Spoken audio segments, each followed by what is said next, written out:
Over to Bikramjit Singh, Virji.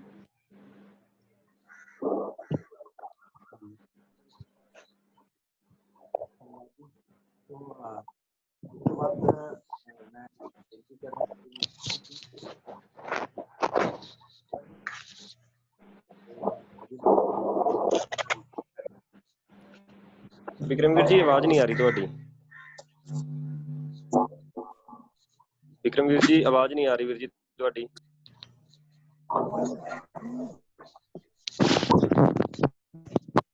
ਅੱਜ ਜੀਏ G34 ਇਹਨੂੰ ਤੂੰ ਕਰਦਾ ਹੈ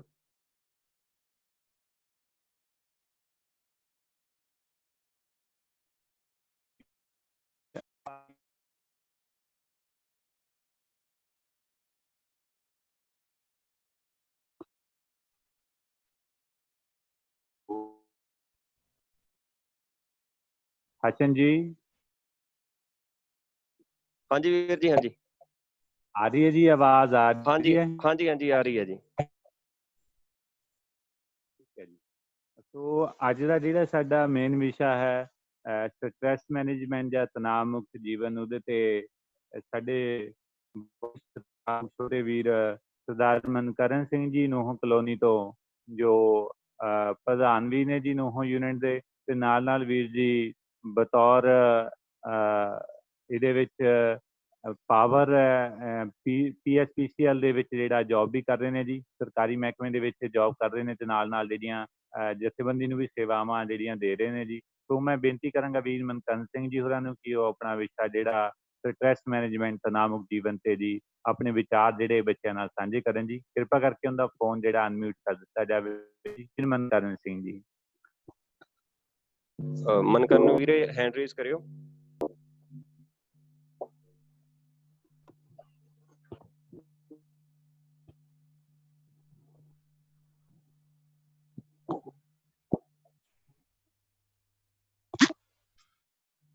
ਮਨਕਰਨ ਵੀਰ ਜੀ ਹੈਂਡ ਰੇਜ਼ ਕਰਿਓ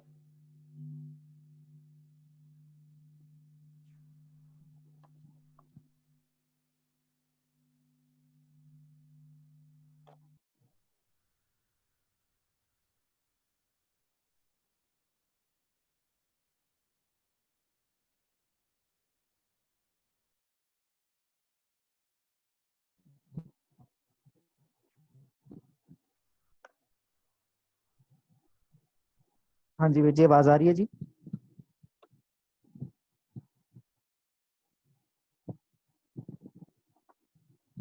हेलो आ रही है जी मेरी आ रही वीर जी आवाज आ रही है जी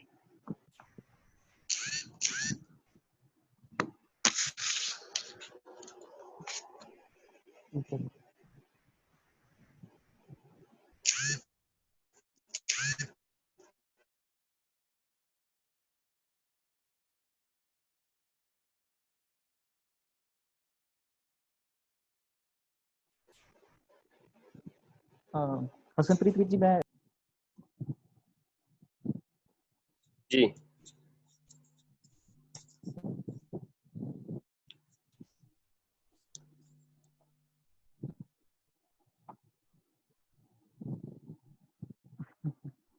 हाँ जी आवाज आ रही है जी मैं हाँ जी आ रही है जी कंटिन्यू करो प्लीज जी जी जी एक बार मेरी स्क्रीन शेयर हाँ जी ठीक है वीर जी वीडियो बंद कर लियो अगर नेटवर्क हैगा ते हाँ जी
ਮਨਕਰਨ ਜੀ ਕੰਟੀਨਿਊ ਕਰੋ, ਆਵਾਜ਼ ਨਹੀਂ ਆ ਰਹੀ ਤੁਹਾਡੀ।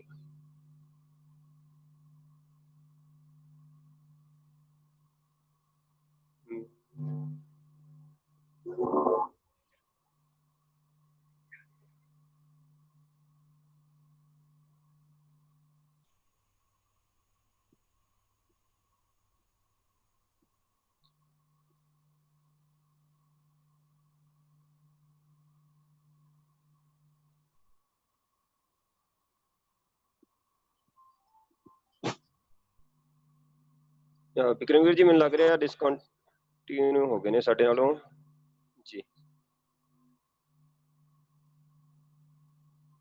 ਕਰਨ ਜੀ ਸ਼ਾਇਦ ਮੇਰੇ ਖਿਆਲ ਡਿਸਕਨੈਕਟ ਹੋ ਗਏ ਨੇ ਜੀ।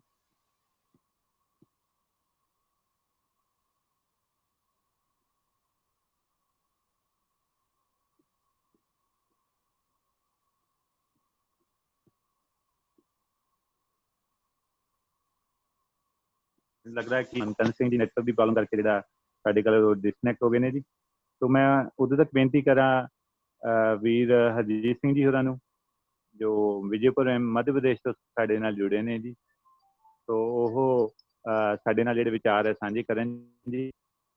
ਵੀਰ ਹਰਜੀਤ ਸਿੰਘ ਜੀ ਜੋ ਸਾਡੇ ਨਾਲ ਗੁਰਬਾਣੀ ਅੱਖਰਾਂ ਦੇ ਭੇਦ ਜਿਹੜੇ ਹੈ ਉਹ ਵਿਸ਼ੇ ਤੇ ਸਾਂਝਾ ਕਰਨਗੇ ਜੀ। ਮੈਂ ਬੇਨਤੀ ਕਰਾਂ ਵੀਰ ਹਰਜੀਤ ਸਿੰਘ ਜੀ ਹੋਰਾਂ ਨੂੰ ਠੀਕ ਹੈ ਵੀਰ ਜੀ, ਧੰਨਵਾਦ ਜੀ। ਏਕ ਓਂਕਾਰ ਸਤਨਾਮ ਕਰਤਾ ਪੁਰਖ ਨਿਰਭਉ ਨਿਰਵੈਰ ਅਕਾਲ ਮੂਰਤ ਅਜੂਨੀ ਸੈਭੰ ਗੁਰ ਪ੍ਰਸਾਦ। ਵੀਰ ਜੀ ਆਵਾਜ਼ ਆ ਰਹੀ ਹੈ? ਹਾਂਜੀ ਆ ਰਹੀ ਹੈ ਜੀ। ਹਾਂਜੀ, ਵਾਹਿਗੁਰੂ ਜੀ ਕਾ ਖਾਲਸਾ, ਵਾਹਿਗੁਰੂ ਜੀ ਕੀ ਫਤਿਹ। ਗੁਰੂ ਗੋਬਿੰਦ ਸਿੰਘ ਸਟੱਡੀ ਸਰਕਲ ਰੋਪੜ ਨਵਾਂ ਸ਼ਹਿਰ ਜ਼ੋਨ ਵੱਲੋਂ ਬਹੁਤ ਵਧੀਆ ਉਪਰਾਲਾ ਕੀਤਾ ਗਿਆ, ਜੋ ਬੱਚਿਆਂ ਲਈ ਗਿਆਨ ਅੰਜਨ ਸਮਰ ਕੈਂਪ ਚਲਾਇਆ ਜਾ ਰਿਹਾ। ਇਸ ਦਾ ਚੌਥਾ ਦਿਨ ਹੈ।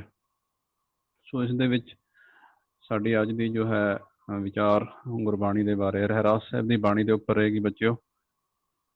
ਵਾਹ ਵਾਹ ਬਾਣੀ ਨਿਰੰਕਾਰ ਹੈ, ਤਿਸ ਜੇਵੜ ਅਵਰ ਨਾ ਕੋਏ। ਵੀਰ ਹਸਨਪ੍ਰੀਤ ਸਿੰਘ ਜੀ ਕੋਲ ਜਿਹੜੀਆਂ ਕੁਝ ਸਲਾਈਡਾਂ ਭੇਜੀਆਂ ਸੀ ਤੇ ਉਹ ਅਗਰ ਸ਼ੇਅਰ ਕਰ ਸਕਦੇ ਹੋ ਨਾਲ ਕਰ ਦੇਣਗੇ। ਇੱਧਰ ਕੁਝ ਨੈਟਵਰਕ ਦੀ ਦਿੱਕਤ ਆ ਰਹੀ ਸੀ, ਸੋ ਸਾਰੇ ਪਾਸੇ ਤਕਰੀਬਨ ਚੱਲ ਰਹੀ ਨੈਟਵਰਕ ਦੀ ਪ੍ਰੋਬਲਮ। ਤੇ ਫਿਰ ਟਰਾਈ ਕਰ ਲਾਂਗੇ, ਨਾਲ ਹੋ ਗਿਆ ਕਨੈਕਟ ਤਾਂ ਠੀਕ ਹੈ, ਨਹੀਂ ਤਾਂ ਫਿਰ ਇੱਧਰੋਂ ਦੀ ਵੀਰ ਚਲਾ ਦੇਣਗੇ ਨਾਲ। ਸੋ ਰਹਿਰਾਸ ਸਾਹਿਬ ਦੀ ਬਾਣੀ ਬੱਚਿਓ, ਜਿਵੇਂ ਸਾਰਿਆਂ ਨੂੰ ਪਤਾ ਹੀ ਹੈ ਕਿ ਇਹ ਜੋ ਹੈ ਸ਼ਾਮ ਨੂੰ ਅਸੀਂ ਸੰਧਿਆ ਵੇਲੇ ਜਦੋਂ ਸੂਰਜ ਛਿਪਣ ਦਾ ਸਮਾਂ ਹੁੰਦਾ ਹੈ ਉਸ ਸਮੇਂ ਪੜ੍ਹਦੇ ਹਾਂ। ਇਹਦੇ ਬਾਰੇ ਕੁਝ ਪ੍ਰਸ਼ਨ ਸਭਨਾਂ ਦੇ ਮਨ ਵਿੱਚ ਆਉਂਦੇ ਨੇ। ਵੀਰ ਜੀ ਨੇ ਨਾਲ ਨਾਲ ਸਲਾਈਡਾਂ ਦਿਖਾ ਰਹੇ ਨੇ ਕਿ ਇਹ ਜੋ ਰਹਿਰਾਸ ਸਾਹਿਬ ਹੈ ਇਹਦੇ ਵਿੱਚ ਜੋ ਰਹਿਰਾਸ ਅੱਖਰ ਹੈ ਇਹਦਾ ਅੱਖਰੀ ਅਰਥ ਕੀ ਹੈ। ਰਹਿਰਾਸ ਦੋ ਸ਼ਬਦਾਂ ਨਾਲ ਬਣਿਆ ਹੈ, ਰਹਿ ਜਮਾ ਰਾਸ, ਭਾਵ ਰਹਿ ਭਾਵ ਰਸਤਾ ਅਤੇ ਰਾਸ ਭਾਵ ਪੂੰਜੀ। ਇਸੇ ਬਾਣੀ ਵਿੱਚ ਹੁਕਮ ਹੈ, ਗੁਰਮਤਿ ਨਾਮ ਮੇਰਾ ਪ੍ਰਾਨ ਸਿਖਾਈ, ਹਰ ਕੀਰਤ ਹਮਰੀ ਰਹਿ ਰਾਸ। ਭਾਵ ਹਰੀ ਦਾ ਨਾਮ ਮੇਰੀ ਜਿੰਦ ਦਾ ਸਾਥੀ ਹੈ ਅਤੇ ਪਰਮਾਤਮਾ ਦੇ ਨਾਮ ਦੀ ਕੀਰਤੀ ਹੀ ਸਾਡੇ ਜੀਵਨ ਦੇ ਰਾਹ ਦੀ ਪੂੰਜੀ ਹੈ। ਸੋ ਰਹਿਰਾਸ ਦਾ ਅਰਥ ਹੈ ਰਸਤੇ ਦੀ ਪੂੰਜੀ।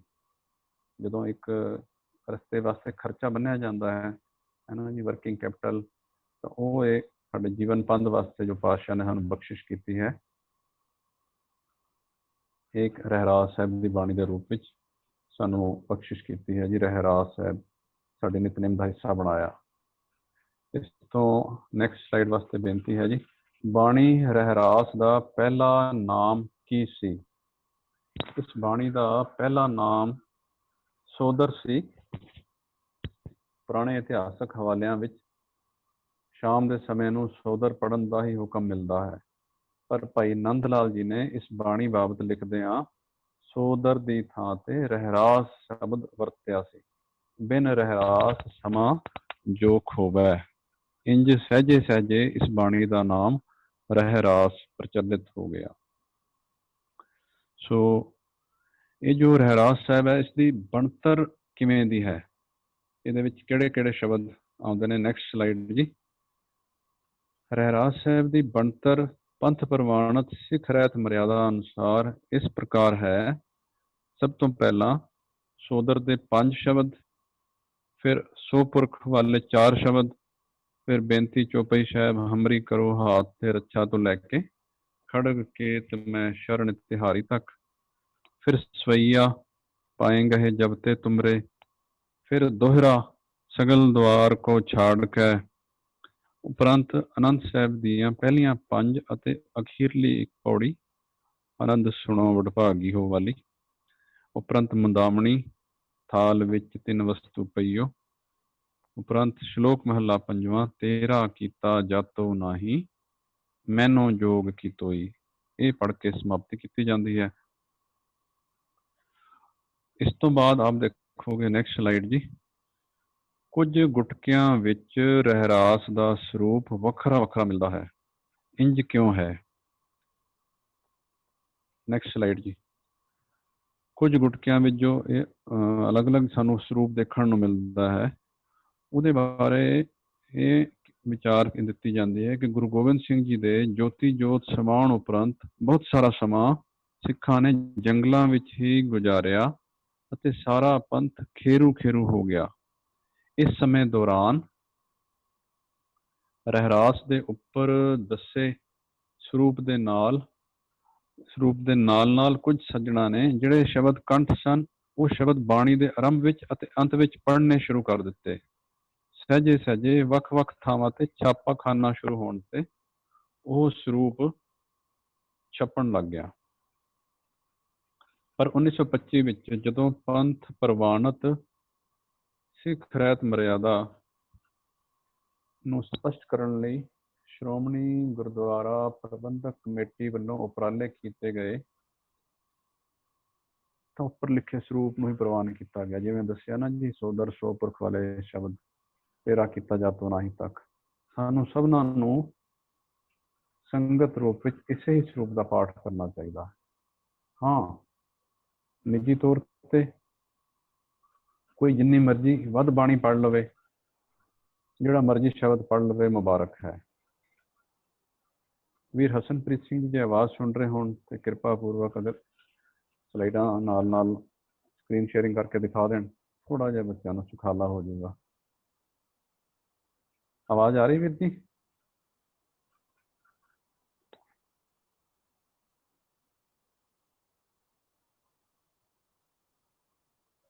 ਹਾਂਜੀ, ਆਵਾਜ਼ ਆ ਰਹੀ ਹੈ ਜੀ। ਜੀ, ਸਲਾਈਡਾਂ ਥੋੜ੍ਹੀਆਂ ਨਾਲ ਅਗਰ ਦਿਖਾ ਦਿੰਦੇ। ਰਹਿਰਾਸ ਦਾ ਇਹ ਸਰੂਪ ਕਿਉਂ ਨਿਯਤ ਕੀਤਾ ਗਿਆ? ਰਹਿਰਾਸ ਸਾਹਿਬ ਦਾ ਉਪਰੋਕਤ ਸਰੂਪ, ਧੰਨਵਾਦ ਵੀਰ ਮਨਪ੍ਰੀਤ ਸਿੰਘ ਜੀ।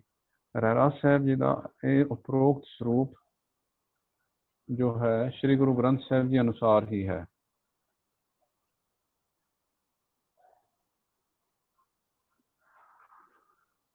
ਸ੍ਰੀ ਗੁਰੂ ਗ੍ਰੰਥ ਸਾਹਿਬ ਜੀ ਦੇ ਆਰੰਭ ਵਿੱਚ ਭਾਵ ਪੰਨਾ ਨੰਬਰ 1 ਤੋਂ 8 ਤੱਕ ਜਪਜੀ ਸਾਹਿਬ ਦਰਜ ਹੈ।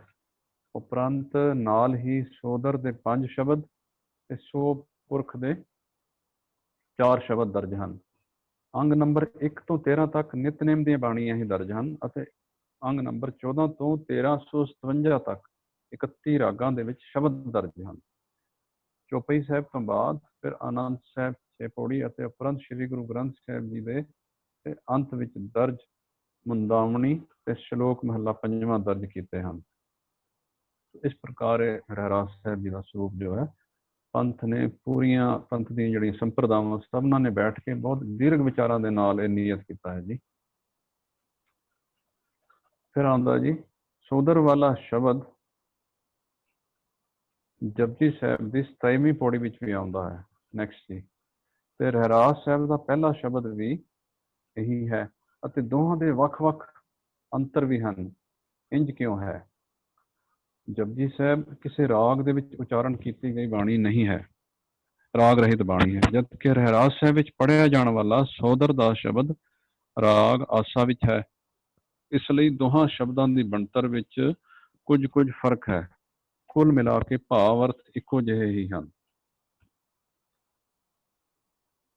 ਇਹ ਜੋ ਆਪਾਂ ਪਹਿਲੇ ਦਿਨ ਜਦੋਂ ਦੇਖਿਆ ਸੀ ਨਾ ਜੀ, ਜਪਜੀ ਸਾਹਿਬ ਅਤੇ ਸੋਦਰ ਰਹਿਰਾਸ ਸਾਹਿਬ ਜੀ ਦੇ ਜਿਹੜੇ ਸ਼ਬਦ ਹੈ ਸੋਦਰ ਦਾ, ਉਹਦੇ ਵਿੱਚ 50 ਦੇ ਕਰੀਬ ਭੇਦ ਨੇ, ਅੰਤਰ ਨੇ ਉਹਨਾਂ 'ਚ। ਜਿਵੇਂ ਪਹਿਲੀ ਪੰਕਤੀ ਵਿੱਚ ਸੋਦਰ ਕਿਹਾ, ਸੋ ਘਰ ਕਿਹਾ, ਜਿਤ ਬਹਿ ਸਰਬ ਸੰਭਾਲੇ, ਇਹ ਜਪਜੀ ਸਾਹਿਬ ਵਿੱਚ।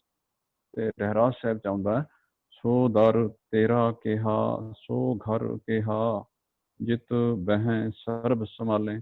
ਇਸੇ ਤਰ੍ਹਾਂ ਹੀ ਪੂਰੇ ਸ਼ਬਦ ਦੇ ਵਿੱਚ ਜਿੱਥੇ ਜਿੱਥੇ ਫਰਕ ਹੈ, ਕੁਛ ਭੇਦ ਹੈ, ਉਹ ਥੋੜਾ ਜਿਹਾ ਵੱਡਾ ਕਰਕੇ ਦੱਸਿਆ, ਲਾਲ ਰੰਗ ਦੇ ਵਿੱਚ ਦੱਸਿਆ ਨਾਲ, ਹੈ ਨਾ ਜੀ। ਆਖਰੀ ਪੰਕਤੀ ਦੇ ਵਿੱਚ ਜਿਵੇਂ ਨਜ਼ਰ ਆਉਂਦਾ ਜੀ, ਸੋ ਪਾਤਸ਼ਾਹ ਸਾਹਾਂ ਪਾਤ ਸਾਹਿਬ, ਨਾਨਕ ਰਹਿਣ ਰਜਾਈ, ਜਪਜੀ ਸਾਹਿਬ। ਤੇ ਰਹਿਰਾਸ ਸਾਹਿਬ ਸੋ ਪਾਤਸ਼ਾਹ ਸਾਹਾਂ ਪਤ ਸਾਹਿਬ, ਨਾਨਕ ਰਹਿਣ ਰਜਾਈ। ਸੋ ਇਸ ਤਰ੍ਹਾਂ ਵੱਖ ਵੱਖ ਜੋ ਸ਼ਬਦ ਸੋਦਰ ਦਾ, ਉਹ ਰਾਗ ਕਰਕੇ ਤੇ ਪਾਤਸ਼ਾਹ ਦੀ ਮੌਜ ਕਰਕੇ ਹੈ ਜੀ।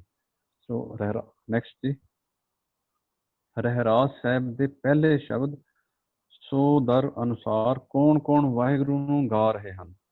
ਸਾਰੀ ਕੁਦਰਤੀ ਵਾਹਿਗੁਰੂ ਦੀ ਕੀਰਤੀ ਗਾ ਰਹੀ ਹੈ, ਜਿਵੇਂ ਕਿ ਪਵਨ ਪਾਣੀ, ਬੈਸੰਤਰ ਭਾਵ ਅੱਗ, ਚਿੱਤਰਗੁਪਤ ਸ਼ਿਵ, ਕਈ ਇੰਦਰ ਦੇਵਤੇ, ਜਤੀ ਸਤੀ ਸੰਤੋਖੀ, ਵੇਦ ਯੋਧੇ ਸੂਰਮੇ, ਖੰਡ ਮੰਡਲ ਭਗਤ, ਮਹਾਬਲੀ, ਚਾਰੇ ਖਾਣੀਆਂ ਦੇ ਜੀਵ, ਬ੍ਰਹਮੰਡ, ਧਰਮਰਾਜ, ਬ੍ਰਹਮਾ ਆਦਿਕ ਦੇਵਤੇ, ਸਿੱਧ ਪੰਡਿਤ, ਵੀਰ ਕਰਾਰੇ, ਬਲਸ਼ਾਲੀ ਸੂਰਮੇ, ਵੱਡੇ ਵੱਡੇ ਰਿਖੀ, ਸੁੰਦਰ ਇਸਤਰੀਆਂ। ਗੱਲ ਕੀ ਇਹ ਸੂਚੀ ਨਾ ਮੁੱਕਣ ਵਾਲੀ ਹੈ, ਜਿਹਨੂੰ ਅਨਐਂਡਿੰਗ ਕਹਿੰਦੇ ਹੈ ਨਾ ਜੀ। ਹੋਰ ਕੌਣ ਕੌਣ ਵਾਹਿਗੁਰੂ ਨੂੰ ਗਾ ਰਿਹਾ ਹੈ, ਇਸ ਬਾਰੇ ਦੱਸਣਾ ਸੰਭਵ ਨਹੀਂ ਹੈ। ਪਵਨ ਪਾਣੀ ਤੇ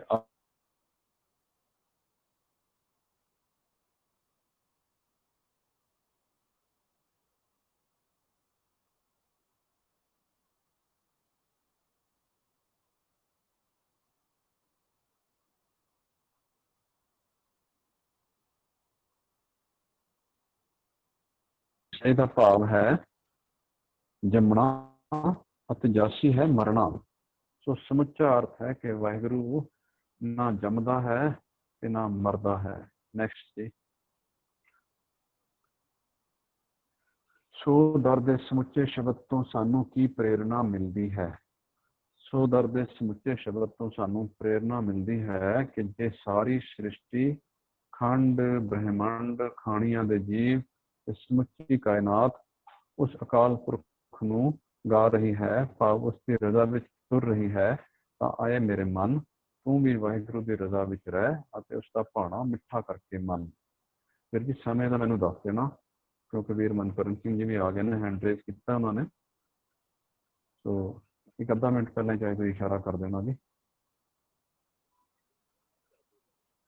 ਸੋਦਰ ਦਾ ਭਾਵ ਹੈ ਵੀ ਸਾਰੀ ਸ੍ਰਿਸ਼ਟੀ, ਸਾਰਾ ਬ੍ਰਹਿਮੰਡ ਉਸ ਅਕਾਲ ਪੁਰਖ ਨੂੰ ਗਾ ਰਿਹਾ ਹੈ, ਉਸਦੇ ਭਾਣੇ ਵਿੱਚ ਰਜ਼ਾ ਵਿੱਚ ਤੁਰ ਰਿਹਾ ਹੈ। ਸਾਨੂੰ ਵੀ ਉਪਦੇਸ਼ ਪਾਸ਼ਾ ਕਰ ਰਹੇ ਨੇ ਕਿ ਉਹਦਾ ਭਾਣਾ ਅਕਾਲ ਪੁਰਖ ਦਾ, ਵਾਹਿਗੁਰੂ ਦੀ ਰਜ਼ਾ ਨੂੰ ਮਿੱਠਾ ਕਰਕੇ ਮੰਨੀਏ।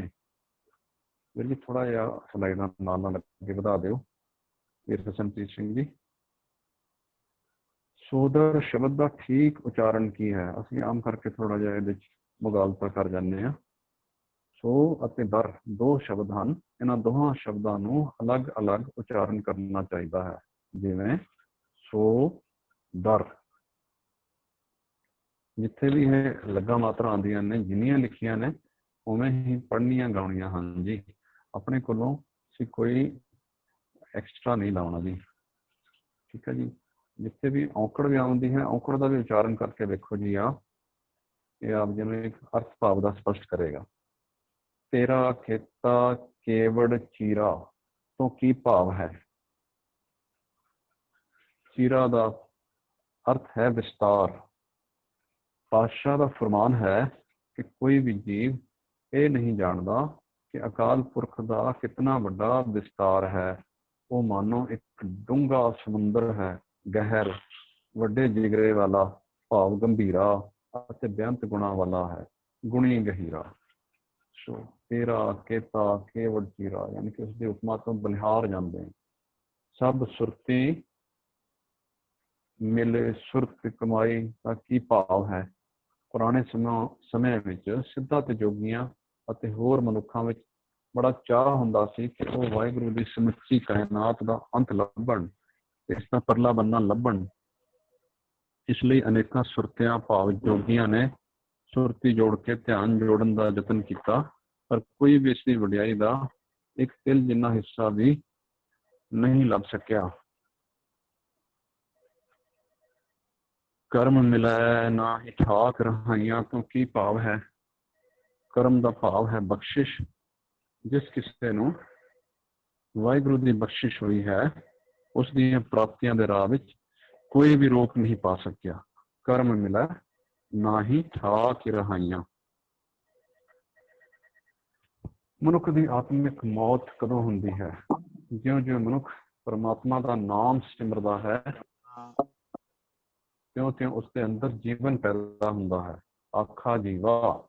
ਪਰ ਜਦੋਂ ਉਸਨੂੰ ਪਰਮਾਤਮਾ ਦਾ ਨਾਮ ਭੁੱਲ ਜਾਂਦਾ ਹੈ ਤਾਂ ਉਸਦੀ ਆਤਮਿਕ ਮੌਤ ਹੋ ਜਾਂਦੀ ਹੈ। ਵਿਸਰੈ ਮਰ ਜਾਓ। ਪਰ ਕਿੰਨੀ ਹੈਰਾਨੀ ਦੀ ਗੱਲ ਹੈ ਕਿ ਇੰਝ ਜਾਣਦਿਆਂ ਹੋਇਆਂ ਵੀ ਮਨੁੱਖ ਨੂੰ ਪਰਮਾਤਮਾ ਦਾ ਸਿਮਰਨ ਕਰਨਾ ਔਖਾ ਲੱਗਦਾ ਹੈ। ਆਖਣ ਔਖਾ ਸਾਚਾ ਨਾਉ। ਵਾਹਿਗੁਰੂ ਦੇ ਨਾਮ ਦੀ ਭੁੱਖ ਪੈਦਾ ਹੋਣ ਨਾਲ ਕੀ ਹੁੰਦਾ ਹੈ? ਜੀਵਨ ਦੇ ਵਿਖੜੇ ਪੈਂਡਿਆਂ ਤੇ ਚੱਲਦਿਆਂ ਜਦੋਂ ਮਨੁੱਖ ਹਰ ਵੇਲੇ ਪਰਮਾਤਮਾ ਦੀ ਰਜ਼ਾ ਵਿੱਚ ਰਹਿਣ ਦਾ ਯਤਨ ਕਰਦਾ ਹੈ ਤਾਂ ਉਹਦੇ ਅੰਦਰ ਸੱਚੇ ਪ੍ਰਭੂ ਦੇ ਨਾਮ ਸਿਮਰਨ ਦੀ ਤਾਂਘ ਪੈਦਾ ਹੁੰਦੀ ਹੈ। ਸਾਚੇ ਨਾਮ ਕੀ ਲਾਗੈ ਭੂਖ। ਅਤੇ ਇਸ ਤਾਂਘ ਜਾਂ ਭੁੱਖ ਨਾਲ ਹਰੀ ਨਾਮ ਦਾ ਭੋਜਨ ਖਾ ਕੇ ਮਨੁੱਖ ਦੇ ਸਾਰੇ ਦੁੱਖ ਦੂਰ ਹੋ ਜਾਂਦੇ ਹਨ। ਉਤ ਭੁੱਖ ਹੈ ਖਾਏ ਚਲੀਏ ਹੈ ਦੁੱਖ। ਕੀ ਵਾਹਿਗੁਰੂ ਨੂੰ ਆਪਣੀ ਉਸਤਤ ਕਰਾਉਣ ਦਾ ਲਾਲਚ ਹੈ? ਨਹੀਂ। ਜੇ ਜਗਤ ਦੇ ਸਾਰੇ ਜੀਵ ਰਲ ਕੇ ਵੀ ਵਾਹਿਗੁਰੂ ਦੀਆਂ ਵਡਿਆਈਆਂ ਬਿਆਨ ਕਰਨ ਦਾ ਯਤਨ ਕਰਨ, ਭਾਵ ਜੇ ਸਭ ਮਿਲ ਕੇ ਆਖਣ ਪਾਹੇ, ਤਾਂ ਵੀ ਉਹ ਪ੍ਰਭੂ ਆਪਣੇ ਅਸਲ ਨਾਲੋਂ ਵੱਡਾ ਨਹੀਂ ਹੋ ਜਾਂਦਾ ਤੇ ਨਾ ਹੀ ਵਡਿਆਈ ਨਾ ਹੋਣ ਕਰਕੇ ਛੋਟਾ ਹੁੰਦਾ ਹੈ। ਵੱਡਾ ਨਾ ਹੋਵੇ ਘਾਟ ਨਾ ਜਾਏ। ਉਸ ਪਰਮਾਤਮਾ ਨੂੰ ਆਪਣੀ ਸ਼ੋਭਾ ਦਾ ਕੋਈ ਲਾਲਚ ਨਹੀਂ ਹੈ। ਕੀ ਵਾਹਿਗੁਰੂ ਵਰਗਾ ਕੋਈ ਹੋਰ ਹੈ ਜਾਂ ਹੋਵੇਗਾ? ਨਹੀਂ। ਵਾਹਿਗੁਰੂ ਦੀ ਵੱਡੀ ਖੂਬੀ ਇਹ ਹੈ ਕਿ ਉਸ ਵਰਗਾ ਹੋਰ ਕੋਈ ਨਹੀਂ। ਗੁਣ ਇਹੋ ਹੋਰ ਨਹੀਂ ਕੋਏ। ਉਸ ਵਰਗਾ ਅੱਜ ਤੱਕ ਨਾ ਕੋਈ ਹੋਇਆ ਹੈ ਤੇ ਨਾ ਕੋਈ ਹੋਵੇਗਾ। ਨਾ ਕੋ ਹੋਆ ਨਾ ਕੋ ਹੋਏ।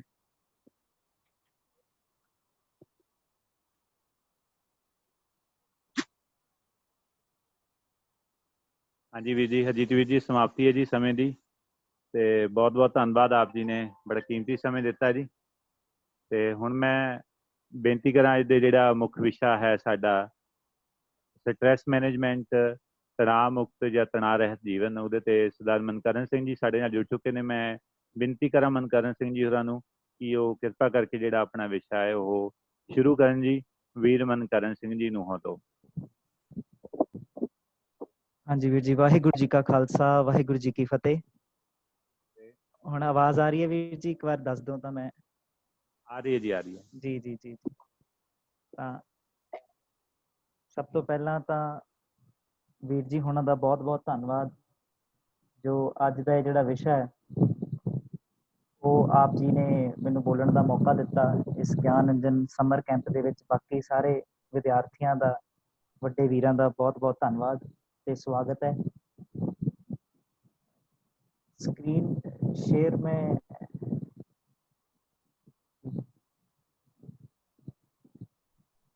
जी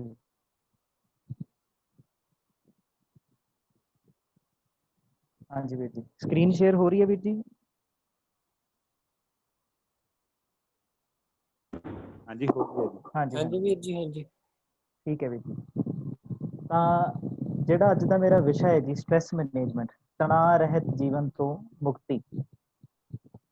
20ਵੀਂ ਤੋਂ 21ਵੀਂ ਸਦੀ ਦੇ ਵਿੱਚ ਆਉਂਦੇ ਆਉਂਦੇ ਅਸੀਂ ਇਹ ਮਹਿਸੂਸ ਕਰਦੇ ਹਾਂ ਕਿ ਆਧੁਨਿਕਤਾ ਨੇ ਸਾਡੇ ਸਰੀਰ ਨੂੰ ਤਾਂ ਬੜਾ ਆਰਾਮ ਦਿੱਤਾ ਹੈ। ਸਰੀਰ ਦੇ ਪੱਧਰ ਤੇ ਅੱਜ ਸਾਡੇ ਕੋਲ ਸਾਰੀਆਂ ਹੀ ਸੁੱਖ ਸੁਵਿਧਾਵਾਂ ਮੌਜੂਦ ਨੇ। ਕਾਰਾਂ ਤੋਂ, ਸਕੂਟਰਾਂ ਤੋਂ, ਸਾਈਕਲਾਂ ਤੋਂ, ਅੱਜ ਅਸੀਂ ਪੱਖਿਆਂ ਤੋਂ, ਕੂਲਰਾਂ ਤੋਂ, ਏਸੀਆਂ ਦੇ ਵਿੱਚ ਆ ਗਏ ਹਾਂ। ਸਾਡਾ ਸਰੀਰ ਤਾਂ ਬੜਾ ਆਰਾਮ 'ਚ ਹੈ, ਪਰ ਉਸ ਏਸੀ ਦੀ ਹਵਾ ਦੇ ਵਿੱਚ ਬੈਠੇ ਬੈਠੇ ਸਾਡਾ ਜਿਹੜਾ ਮਨ ਹੈ ਉਹ ਅਸ਼ਾਂਤ ਹੋ ਗਿਆ। ਸਾਡੇ ਅੰਦਰ ਬੜੀ ਫਰਸਟ੍ਰੇਸ਼ਨ, ਇਰੀਟੇਸ਼ਨ, ਐਂਜ਼ਾਈਟੀ, ਇਹ ਜਿਹੜੇ ਆਮ ਜਿਹੇ ਸ਼ਬਦ ਅਸੀਂ ਅੱਜ ਕੱਲ੍ਹ ਸੁਣਦੇ ਹਾਂ ਵੀ ਫਲਾਣੇ ਨੂੰ ਡਿਪਰੈਸ਼ਨ ਹੋ ਗਿਆ, ਉਹਨੇ ਡਿਪਰੈਸ਼ਨ 'ਚ ਆ ਕੇ ਸੁਸਾਈਡ ਕਰ ਲਿਆ। ਪਿੱਛੇ ਜੇ ਇੱਕ ਬਹੁਤ ਵੱਡੇ ਕਲਾਕਾਰ ਨੇ 14 ਜੂਨ ਨੂੰ ਸੁਸਾਈਡ ਕੀਤਾ, ਸੁਸ਼ਾਂਤ ਸਿੰਘ ਰਾਜਪੂਤ। ਉਦੋਂ ਵੀ ਇਹ ਬੜੇ ਜਿਹੜੇ ਮਾਨਸਿਕ ਤਣਾਅ ਦੇ ਮੁੱਦੇ ਨੇ ਇਹ ਸਾਡੇ ਸਾਹਮਣੇ ਆਏ। ਤਾਂ ਜਿਹੜਾ ਅੱਜ ਸਮਾਜ ਦੇ ਵਿੱਚ ਇਹ ਫਰਸਟ੍ਰੇਸ਼ਨ, ਇਹ ਇਰੀਟੇਸ਼ਨ ਫੈਲੀ ਹੋਈ ਹੈ, ਇਹਦਾ ਕਾਰਨ ਕੀ ਹੈ? ਇਹਦੇ ਕਾਰਨ ਤੇ ਇਹਦੇ ਸੋਲਿਊਸ਼ਨ ਤੇ ਅੱਜ ਮੈਂ ਗੱਲ ਕਰਾਂਗਾ। ਤੇ ਪਹਿਲੀ ਗੱਲ ਤਾਂ ਇਹ ਹੈ ਵੀ ਇੱਕ ਤਾਂ ਹੈ ਟੈਂਪਰੇਰੀ ਚੀਜ਼, ਵੀ ਅੱਜ ਸਾਨੂੰ ਤਣਾਅ ਹੋ ਗਿਆ ਜੀ, ਇਹ ਤੋਂ ਅਸੀਂ ਮੁਕਤ ਹੋ ਜਾਈਏ, ਸਾਨੂੰ ਕੋਈ ਤਰੀਕਾ ਦੱਸੋ। ਇੱਕ ਗੱਲ ਹੋ ਸਕਦੀ ਹੈ ਵੀ ਸਾਡੇ ਕੋਲ ਕੋਈ ਇਹਦਾ ਪਰਮਾਨੈਂਟ ਵੀ ਸੋਲਿਊਸ਼ਨ ਹੋਵੇ, ਕਿ ਤਣਾਅ ਸਾਨੂੰ ਹੋਏ ਹੀ ਨਾ। ਕਿਉਂਕਿ ਸਟ੍ਰੈਸ ਮੈਨੇਜਮੈਂਟ ਦੇ ਜਦੋਂ ਮੈਨੂੰ ਇਹ ਵਿਸ਼ਾ ਦਿੱਤਾ ਗਿਆ ਤਾਂ ਮੈਂ ਸੋਚ ਰਿਹਾ ਸੀ ਵੀ ਸਮਾਂ ਹੁੰਦਾ ਸੀ, ਅਸੀਂ ਸਮੇਂ ਨੂੰ ਮੈਨੇਜ ਕਰਨ ਦੀ ਗੱਲ ਕਰਦੇ ਸੀ, ਕਿਸੇ ਮੁੱਲੇਵਾਨ ਚੀਜ਼ ਨੂੰ ਮੈਨੇਜ ਕਰਨ ਦੀ ਗੱਲ ਕੀਤੀ ਜਾਂਦੀ ਹੈ। ਜਿਹੜੀ ਚੀਜ਼ ਸਾਡੇ ਲਈ ਕੋਈ ਮੁੱਲ ਰੱਖਦੀ ਹੈ, ਕਿਸੇ ਚੀਜ਼ ਸਾਡੇ ਲਈ ਕੋਈ ਪ੍ਰੀਸ਼ੀਅਸ ਚੀਜ਼ ਹੁੰਦੀ ਹੈ, ਜਿਵੇਂ ਸਾਡਾ ਪੈਸੇ ਨੂੰ ਕਿਵੇਂ ਮੈਨੇਜ ਕਰਨਾ ਹੈ, ਸਾਡੇ ਟਾਈਮ ਨੂੰ ਕਿਵੇਂ, ਟਾਈਮ ਮੈਨੇਜਮੈਂਟ ਤੇ ਕਿੰਨੇ ਸਾਰੇ ਵਿਸ਼ੇ ਜਿਹੜੇ ਚੱਲਦੇ ਸੀ, ਰਿਸੋਰਸਿਸ ਨੂੰ ਕਿਵੇਂ ਮੈਨੇਜ ਕਰਨਾ ਹੈ। ਪਰ ਇੱਕ ਨਵਾਂ ਆਧੁਨਿਕਤਾ ਦੀ ਦੇਣ ਹੈ, ਕਹਿ ਲਓ ਵੀ ਸਟ੍ਰੈਸ ਨੂੰ ਕਿਵੇਂ ਮੈਨੇਜ ਕਰਨਾ ਹੈ, ਤਣਾਅ ਨੂੰ ਕਿਵੇਂ ਮੈਨੇਜ ਕਰਨਾ ਹੈ। ਅੱਜ ਇਸ ਟੌਪਿਕ ਤੇ ਵੀ ਸਾਨੂੰ ਜਿਹੜੇ ਵਿਸ਼ਾ ਹੈ ਉਸ ਵਿਦਿਆਰਥੀਆਂ ਨਾਲ ਇਹ ਸਾਂਝੇ ਕਰ ਰਹੇ ਹਾਂ। ਤਾਂ ਜੇ ਮੋਟਾ ਦੇਖਿਆ ਜਾਵੇ ਤਾਂ ਸਾਡੇ ਆਲੇ ਦੁਆਲੇ ਸਾਡੇ ਵਿੱਚ ਫਰਸਟ੍ਰੇਸ਼ਨ ਹੈ, ਇੰਡੀਵਿਜੂਅਲ ਲੈਵਲ ਤੇ ਇਨਸਾਨ ਜਿਹੜਾ ਤਣਾਅ 'ਚ ਹੈ। ਪਰਿਵਾਰ ਦੇ ਵਿੱਚ ਵੀ ਜਦੋਂ ਉਹ ਜੀਊਗਾ ਤਾਂ ਦੁਖੀ ਬੰਦਾ ਉਹ ਪਰਿਵਾਰ ਨੂੰ ਵੀ ਦੁਖੀ ਫੈਲਾਊਗਾ, ਸੁਖੀ ਬੰਦਾ ਸੁੱਖ ਫੈਲਾਉਂਦਾ, ਦੁਖੀ ਬੰਦਾ ਦੁੱਖ ਫੈਲਾਉਂਦਾ। ਉਹੀ ਪਰਿਵਾਰ ਇੱਕ ਵੱਡੇ ਸਮਾਜ ਦਾ ਅੰਗ ਹੈ। ਤਾਂ ਜਦੋਂ ਪਰਿਵਾਰ ਸਮਾਜ ਦੇ ਵਿੱਚ ਜਾਊਗਾ ਤਾਂ ਇੱਕ ਨਿਰਾਸ਼ਾ ਜਿਹੜੀ ਹੈ ਸਮਾਜ ਦੇ ਵਿੱਚ ਫੈਲਦੀ। ਤਾਂ ਜਿਹੜਾ ਕੰਮ ਕਰਨ ਵਾਲਾ ਹੈ ਉਹ ਆਪਣੇ ਅੰਦਰ ਹੀ ਕਰਨ ਵਾਲਾ ਹੈ। ਤਾਂ ਮੈਂ ਇੱਕ ਫਿਗਰਸ ਥੋੜ੍ਹੀਆਂ ਦਿਖਾਉਣਾ ਚਾਹੁੰਦਾ ਸੀ ਕਿ ਅੱਜ ਜਿਹੜਾ ਹਰ ਇੱਕ ਇਨਸਾਨ, ਵਿਦਿਆਰਥੀ ਨੂੰ ਕਹਿ ਲਓ, ਵਿਦਿਆਰਥੀ ਤੇ ਬੜੇ ਸਾਰੇ ਪ੍ਰੈਸ਼ਰ ਨੇ, ਪੀਅਰ ਪ੍ਰੈਸ਼ਰ ਜਿਹਨੂੰ ਅਸੀਂ ਕਹਿ ਦਿੰਦੇ ਹਾਂ। ਉਹ ਐਗਜ਼ਾਮ ਦੇ ਡਰਦਾ ਬਹੁਤ ਹੈ। ਐਗਜ਼ਾਮ ਦੇ ਟਾਈਮ 'ਚ ਦੇਖਿਆ ਜਾਂਦਾ ਹੈ ਕਿ ਬਹੁਤ ਸਾਰੇ ਬੱਚੇ, ਇੱਕ ਫਿਗਰ ਹੈ ਕਿ 1.5 ਲੱਖ ਇੰਡੀਆ ਦੇ ਵਿੱਚ ਬੱਚਾ ਸੁਸਾਈਡ ਕਰਦਾ ਹੈ। ਇਹਦਾ ਕਾਰਨ ਕੀ ਹੈ? ਸਾਨੂੰ ਭੁਗਤਣਾ ਪੈਣਾ ਹੈ ਕਿ ਕਿਤੇ ਨਾ ਕਿਤੇ ਸਾਡਾ ਜਿਹੜਾ 20 ਤੋਂ 21 ਸਾਲ ਦਾ ਐਜੂਕੇਸ਼ਨ ਸਿਸਟਮ ਹੈ ਉਹ ਕਿਤੇ ਨਾ ਕਿਤੇ ਫੇਲ ਹੋ ਚੁੱਕਿਆ ਹੈ। ਉਹ ਕਿਤੇ ਨਾ ਕਿਤੇ ਬੱਚੇ ਨੂੰ ਵਿਵਹਾਰ ਕਿੱਦਾਂ ਕਰਨਾ ਹੈ, ਜੀਣਾ ਕਿੱਦਾਂ, ਇਹਦੇ ਬਾਰੇ ਕੋਈ ਕਲੈਰਿਟੀ ਨਹੀਂ ਬਖਸ਼ਦਾ। ਤਾਂ ਬੱਚਾ 20 ਤੋਂ 21 ਸਾਲ ਬਾਅਦ ਵੀ ਚੰਗੇ ਢੰਗ ਤਰੀਕੇ ਨਾਲ ਜੀਣ ਦਾ ਕੰਪੀਟੈਂਸ ਕਹਿ ਲਈਏ, ਉਹ ਉਹਦੇ ਅੰਦਰ ਡਿਵੈਲਪ ਨਹੀਂ ਹੋ ਪਾਉਂਦਾ। ਤਾਂ ਇਹ ਜਿਹੜਾ ਸੁੱਖ ਅਸੀਂ ਬਾਹਰੋਂ ਲੱਭਦੇ ਹਾਂ, ਜਿੱਦਾਂ ਕਹਿ ਲਓ ਵੀ ਚੰਗੇ ਕੱਪੜੇ ਪਾ ਕੇ ਅਸੀਂ ਚਾਹੁੰਦੇ ਵੀ ਸਾਨੂੰ ਕੋਈ ਲਾਈਕ ਦੇ ਦੇ, ਇਹ ਬਾਹਰ ਤੋਂ ਜਿਹੜਾ ਸੁੱਖ ਚਾਹੁੰਦੇ ਹਾਂ।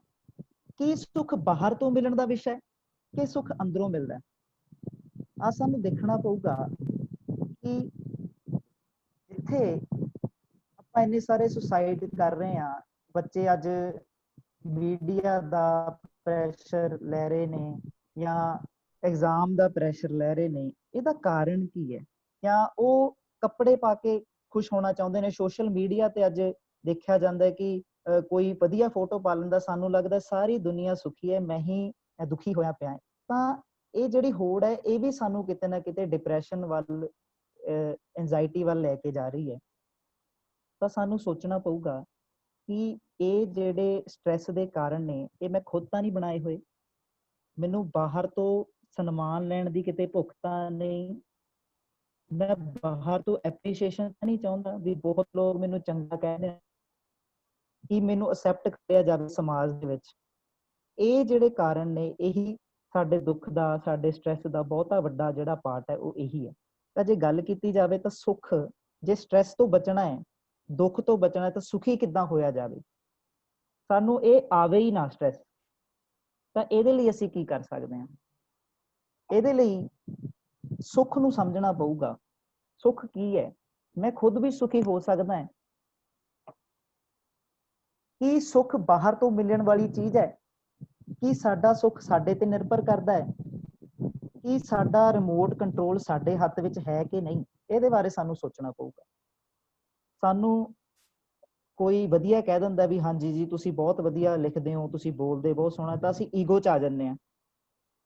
ਤੇ ਜਦੋਂ ਸਾਨੂੰ ਕੋਈ ਕਹਿ ਦਿੰਦਾ ਹੈ ਵੀ ਤੁਸੀਂ ਜੀ ਇਹ ਤੁਸੀਂ ਵਧੀਆ ਨਹੀਂ ਕੀਤਾ, ਤਾਂ ਅਸੀਂ ਡਿਪਰੈਸ਼ਨ 'ਚ ਆ ਜਾਂਦੇ ਹਾਂ। ਤਾਂ ਸਾਡਾ ਸਨਮਾਨ ਕੀ ਹੈ? ਸਾਨੂੰ ਕੋਈ ਵਧੀਆ ਕਹਿ ਦਿੰਦਾ ਅਸੀਂ ਈਗੋ 'ਚ ਚਲ ਜਾਂਦੇ ਹਾਂ, ਸਾਨੂੰ ਕੋਈ ਵਧੀਆ ਨਹੀਂ ਕਹਿੰਦਾ ਅਸੀਂ ਡਿਪਰੈਸ਼ਨ 'ਚ ਚਲ ਜਾਂਦੇ ਹਾਂ। ਤਾਂ ਸਾਨੂੰ ਅਸਲ 'ਚ ਇਹ ਜਿਹੜਾ ਸਨਮਾਨ ਹੈ ਸਾਨੂੰ ਸਮਝ ਨਹੀਂ ਆਇਆ, ਸਾਡਾ ਖੁਦ ਦੇ ਅੰਦਰ ਸਨਮਾਨ ਸੈੱਟ ਨਹੀਂ ਹੋਇਆ, ਅਸੀਂ ਬਾਹਰ ਤੋਂ ਭਾਲ ਰਹੇ ਹਾਂ ਤੇ ਸੁਖੀ ਦੁਖੀ ਹੁੰਦੇ ਫਿਰਦੇ ਹਾਂ। ਗੱਲ ਇਹ ਹੈ ਕਿ ਸਾਨੂੰ ਖੁਦ ਦੇ ਅੰਦਰ ਸਪਸ਼ਟਤਾ ਹੋ ਜੇ ਕਿ ਮੇਰਾ ਸਹੀ ਸਨਮਾਨ ਕੀ ਹੈ। ਸਨਮਾਨ ਦਾ ਅੱਖਰੀ ਭਾਵ ਜੇ ਦੇਖਿਆ ਜਾਵੇ ਸਹੀ ਮੁਲਾਂਕਣ, ਖੁਦ ਦਾ ਸਹੀ ਮੁਲਾਂਕਣ। ਜਦੋਂ ਸਾਨੂੰ ਕੋਈ ਬਹੁਤਾ ਵਧੀਆ ਕਹੂਗਾ ਜੀ ਇਹ ਤਾਂ ਬਹੁਤ ਵਧੀਆ ਨੇ, ਤਾਂ ਅਸੀਂ ਕਹੂੰਗੇ ਮੈਂ ਬਹੁਤ ਵਧੀਆ ਤਾਂ ਨਹੀਂ, ਪਰ ਇੰਨੀਆਂ ਚੀਜ਼ਾਂ ਮੇਰੇ ਸਮਝ 'ਚ ਆਈਆਂ ਨੇ, ਮੈਂ ਉਹਨੂੰ ਜੀਣ ਦੀ ਕੋਸ਼ਿਸ਼ ਕਰ ਰਿਹਾ। ਜਦੋਂ ਕਹੂਗਾ ਜੀ ਇਹ ਤਾਂ ਬਹੁਤਾ ਹੀ ਮਾੜਾ ਹੈ, ਕਈ ਤੁਸੀਂ ਆਮ ਦੇਖਿਆ ਹੋਊਗਾ ਪਰਿਵਾਰਾਂ 'ਚ ਜਦੋਂ ਤੁਸੀਂ ਜਾਂਦੇ ਆ, ਘਰਾਂ 'ਚ ਜਾਂਦੇ ਆ, ਉਹ ਕਹਿੰਦੇ ਜੀ ਮੇਰਾ ਬੱਚਾ ਤਾਂ ਪੜ੍ਹਦਾ ਹੀ ਨਹੀਂ, ਇਹ ਤਾਂ ਗਧਾ ਹੀ ਹੈ ਨਾ। ਤਾਂ ਉਹਦੀ ਅਸੀਂ ਜਿਹੜੀ ਤੁਲਨਾ ਹੈ ਉਹ ਇਨਸਾਨ ਨਾਲ ਵੀ ਨਹੀਂ ਕਰਦੇ, ਅਸੀਂ ਉਹਦੀ ਤੁਲਨਾ ਇੱਕ ਗਧੇ ਨਾਲ ਕਰ ਦਿੰਦੇ ਹਾਂ। ਗਧੇ ਤੋਂ ਤਾਂ ਇਨਸਾਨ ਦਾ ਬੱਚਾ ਗਧੇ ਨਾਲੋਂ ਤਾਂ ਚੰਗਾ ਹੀ ਹੋਊਗਾ। ਤਾਂ ਕਿਤੇ ਨਾ ਕਿਤੇ ਪੇਰੈਂਟਸ ਵੀ, ਮਾਪਿਆਂ ਨੂੰ ਵੀ ਇਹ ਸਮਝਣ ਦੀ ਲੋੜ ਹੈ ਵੀ ਸਾਨੂੰ ਆਪਣੇ ਬੱਚਿਆਂ ਨੂੰ ਕਿਵੇਂ ਮੋਟੀਵੇਟ ਕਰਨਾ ਹੈ। ਅਸੀਂ ਉਹਨੂੰ ਸਹੀ ਤਾਂ ਕਹੀਏ, ਅਸੀਂ ਉਹਨੂੰ ਸਹੀ ਸਮਝ ਦਈਏ, ਉਹਦੀ ਸਹੀ ਸਨਮਾਨ ਦੇ ਯੋਗ ਉਹਨੂੰ ਬਣਾਈਏ ਕਿ ਇਹ ਬੱਚਾ ਕੁਝ ਚੀਜ਼ਾਂ ਤਾਂ ਕਰ ਪਾਉਂਦਾ ਹੈ, ਵੀ ਮੈਥ ਤਾਂ ਕਰ ਪਾਉਂਦਾ ਹੈ, ਸਾਇੰਸ 'ਚ ਜੇ ਕਮਜ਼ੋਰ ਹੈ। ਤਾਂ ਉਹ ਬੱਚਾ ਇਹ ਤਾਂ ਮਹਿਸੂਸ ਕਰੂਗਾ ਵੀ ਘਰ ਦੇ ਮੇਰਾ ਜਿਹੜਾ ਸਨਮਾਨ ਹੈ ਉਹਨੂੰ ਸਹੀ ਮੇਰਾ ਮੁਲਾਂਕਣ ਕਰਦੇ ਨੇ, ਤੇ ਸਾਨੂੰ ਵੀ ਉਹ ਆਉਣਾ ਚਾਹੀਦਾ। ਸਾਡੇ ਅੰਦਰ ਸਪਸ਼ਟਤਾ ਬਣੇ ਵੀ ਇਹ ਜਿਹੜਾ ਬੰਦਾ ਮੇਰੇ ਬਾਰੇ ਤਾਰੀਫ ਕਰ ਰਿਹਾ ਹੈ, ਇਹ ਮੈਨੂੰ ਬੜਾ ਚੜਾ ਕੇ ਦੱਸ ਰਿਹਾ। ਉਹ ਵੀ ਇੱਕ ਤਰ੍ਹਾਂ ਦਾ ਅਪਮਾਨ ਹੀ ਹੈ। ਜਦੋਂ ਉਹਨੂੰ ਅਸੀਂ ਦੇਖਣ ਜਾਂਦੇ ਹਾਂ ਨਾ, ਤਾਂ ਉਹ ਵੀ ਇੱਕ ਅਪਮਾਨ ਦਾ ਹੀ ਵਿਸ਼ਾ ਹੋ ਜਾਂਦਾ ਹੈ, ਕਿਉਂਕਿ ਅਸੀਂ ਉਸ ਤੋਂ ਬਾਅਦ ਆਰਾਮ 'ਚ ਨਹੀਂ ਰਹਿੰਦੇ। ਤਾਂ ਇਹਨੂੰ ਸਮਝਣ ਦੀ ਲੋੜ ਹੈ।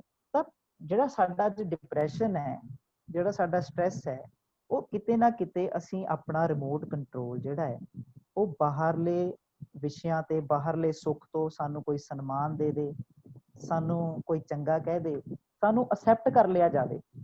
ਸਮਾਜ ਦੇ ਵਿੱਚ ਮੇਰੇ ਕੋਲ ਚੰਗੀ ਗੱਡੀ ਹੈ ਤਾਂ ਮੈਨੂੰ ਕੋਈ ਅਸੈਪਟ ਕਰ ਲੇ, ਮੇਰੀ ਕੋਈ ਵਾਹ ਕਰ ਦੇ। ਜੇ ਮੇਰੇ ਕੋਲ ਮਾੜੀ ਹੈ ਤਾਂ ਕੀ ਕਰਦਾ ਵੀ ਮੇਰੇ ਕੋਲ ਵਧੀਆ ਗੱਡੀ ਆ ਜੇ ਤਾਂ ਕਿ ਮੈਨੂੰ ਕੋਈ ਸਨਮਾਨ ਦੇਵੇ। ਇਹ ਵੀ ਇੱਕ ਹੋੜ ਚੱਲੀ ਹੋਈ ਹੈ।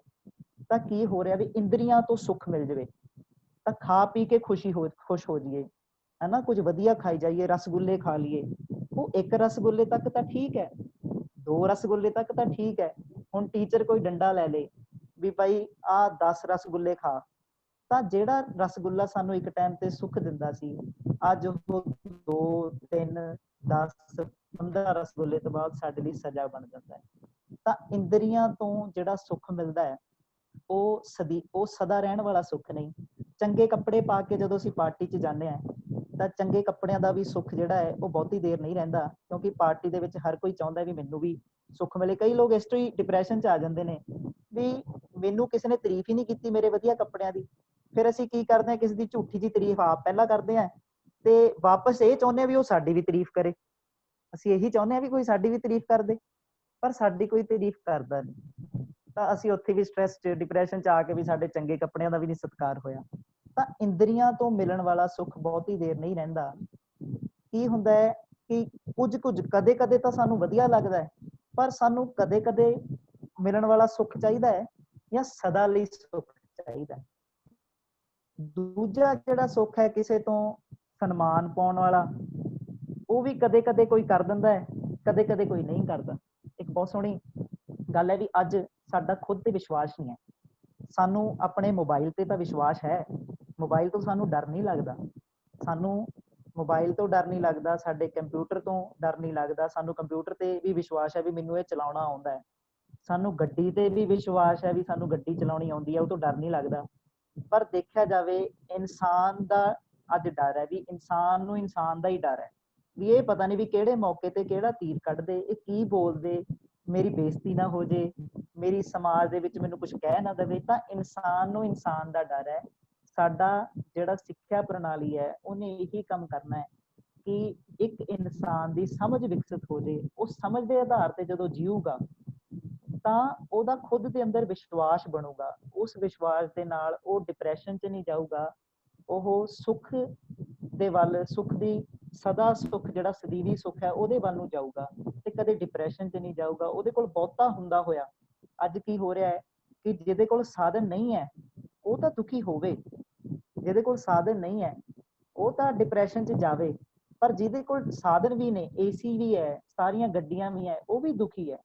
ਤਾਂ ਤਿੰਨ ਤਰ੍ਹਾਂ ਦੇ ਲੋਕ ਜਿਹੜੇ ਨੇ ਉਹ ਪਾਏ ਜਾਂਦੇ ਨੇ। ਇੱਕ ਤਾਂ ਜਿਨ੍ਹਾਂ ਕੋਲ ਸਾਧਨ ਜਿਹੜੇ ਵਹੀਨ ਨੇ ਉਹ ਦੁਖੀ ਦਰਿੱਦਰ ਨੇ। ਜਿਨ੍ਹਾਂ ਕੋਲ ਸਾਧਨ ਨਹੀਂ ਹੈਗੇ ਉਹ ਆਪਾਂ ਦੇਖਿਆ ਵੀ ਕਿੰਨੇ ਜਿਹੜੇ ਸਾਡੇ ਕਾਰੀਗਰ ਸੀ ਉਹ ਸੜਕਾਂ ਤੇ ਜਾ ਰਹੇ ਸੀ ਜਦੋਂ ਲੋਕਡਾਊਨ ਸੀਗਾ ਤਾਂ ਕਿੰਨੇ ਦੁਖੀ ਹੋਏ, ਕਿਉਂਕਿ ਉਹਨਾਂ ਕੋਲ ਸਾਧਨ ਨਹੀਂ ਸੀ, ਬੈਠਣ ਦੇ ਪੈਸਾ ਨਹੀਂ ਸੀ। ਉਹ ਤਾਂ ਦੁਖੀ ਹੈ ਹੀ ਹੈ। ਉਹਨਾਂ ਲਈ ਤਾਂ ਸਾਨੂੰ ਕੁਝ ਕਰਨਾ ਹੀ ਪੈਣਾ। ਉਹਨਾਂ ਨੂੰ ਤਾਂ ਕ੍ਰਾਈਸਿਸ ਪਹਿਲਾਂ ਉਹਨਾਂ ਦੀ ਜਿਹੜੀ ਸਰੀਰ ਦੀ ਲੋੜ ਹੈ ਉਹਨੂੰ ਤਾਂ ਪੂਰੀ ਕਰਨਾ ਹੀ ਪੈਣਾ। ਉਸ ਤੋਂ ਬਾਅਦ ਜਿਨ੍ਹਾਂ ਦੇ ਸਾਧਨ ਸੀਗੇ ਵੀ, ਜਿਹੜੇ ਏਸੀਆਂ 'ਚ ਬੈਠੇ ਸੀ, ਚੰਗੀਆਂ ਗੱਡੀਆਂ ਸੀ, ਕਾਰਾਂ ਸੀ, ਉਹ ਜਦੋਂ ਘਰੇ ਬੈਠੇ ਉਹ ਵੀ ਡਿਪਰੈਸ਼ਨ 'ਚ ਆ ਗਏ, ਹਨਾ। ਤਾਂ ਦੂਜਾ ਕੀ ਹੈ ਵੀ ਸਾਧਨ ਤਾਂ ਹੈ, ਸਾਧਨ ਸੰਪੰਨ ਤੇ ਦੁਖੀ ਦਰਿੱਦਰ, ਤੇ ਉਹ ਵੀ ਦੁਖੀ ਨੇ। ਜਿਨ੍ਹਾਂ ਕੋਲ ਸਾਧਨ ਨੇ ਉਹ ਵੀ ਦੁਖੀ ਨੇ।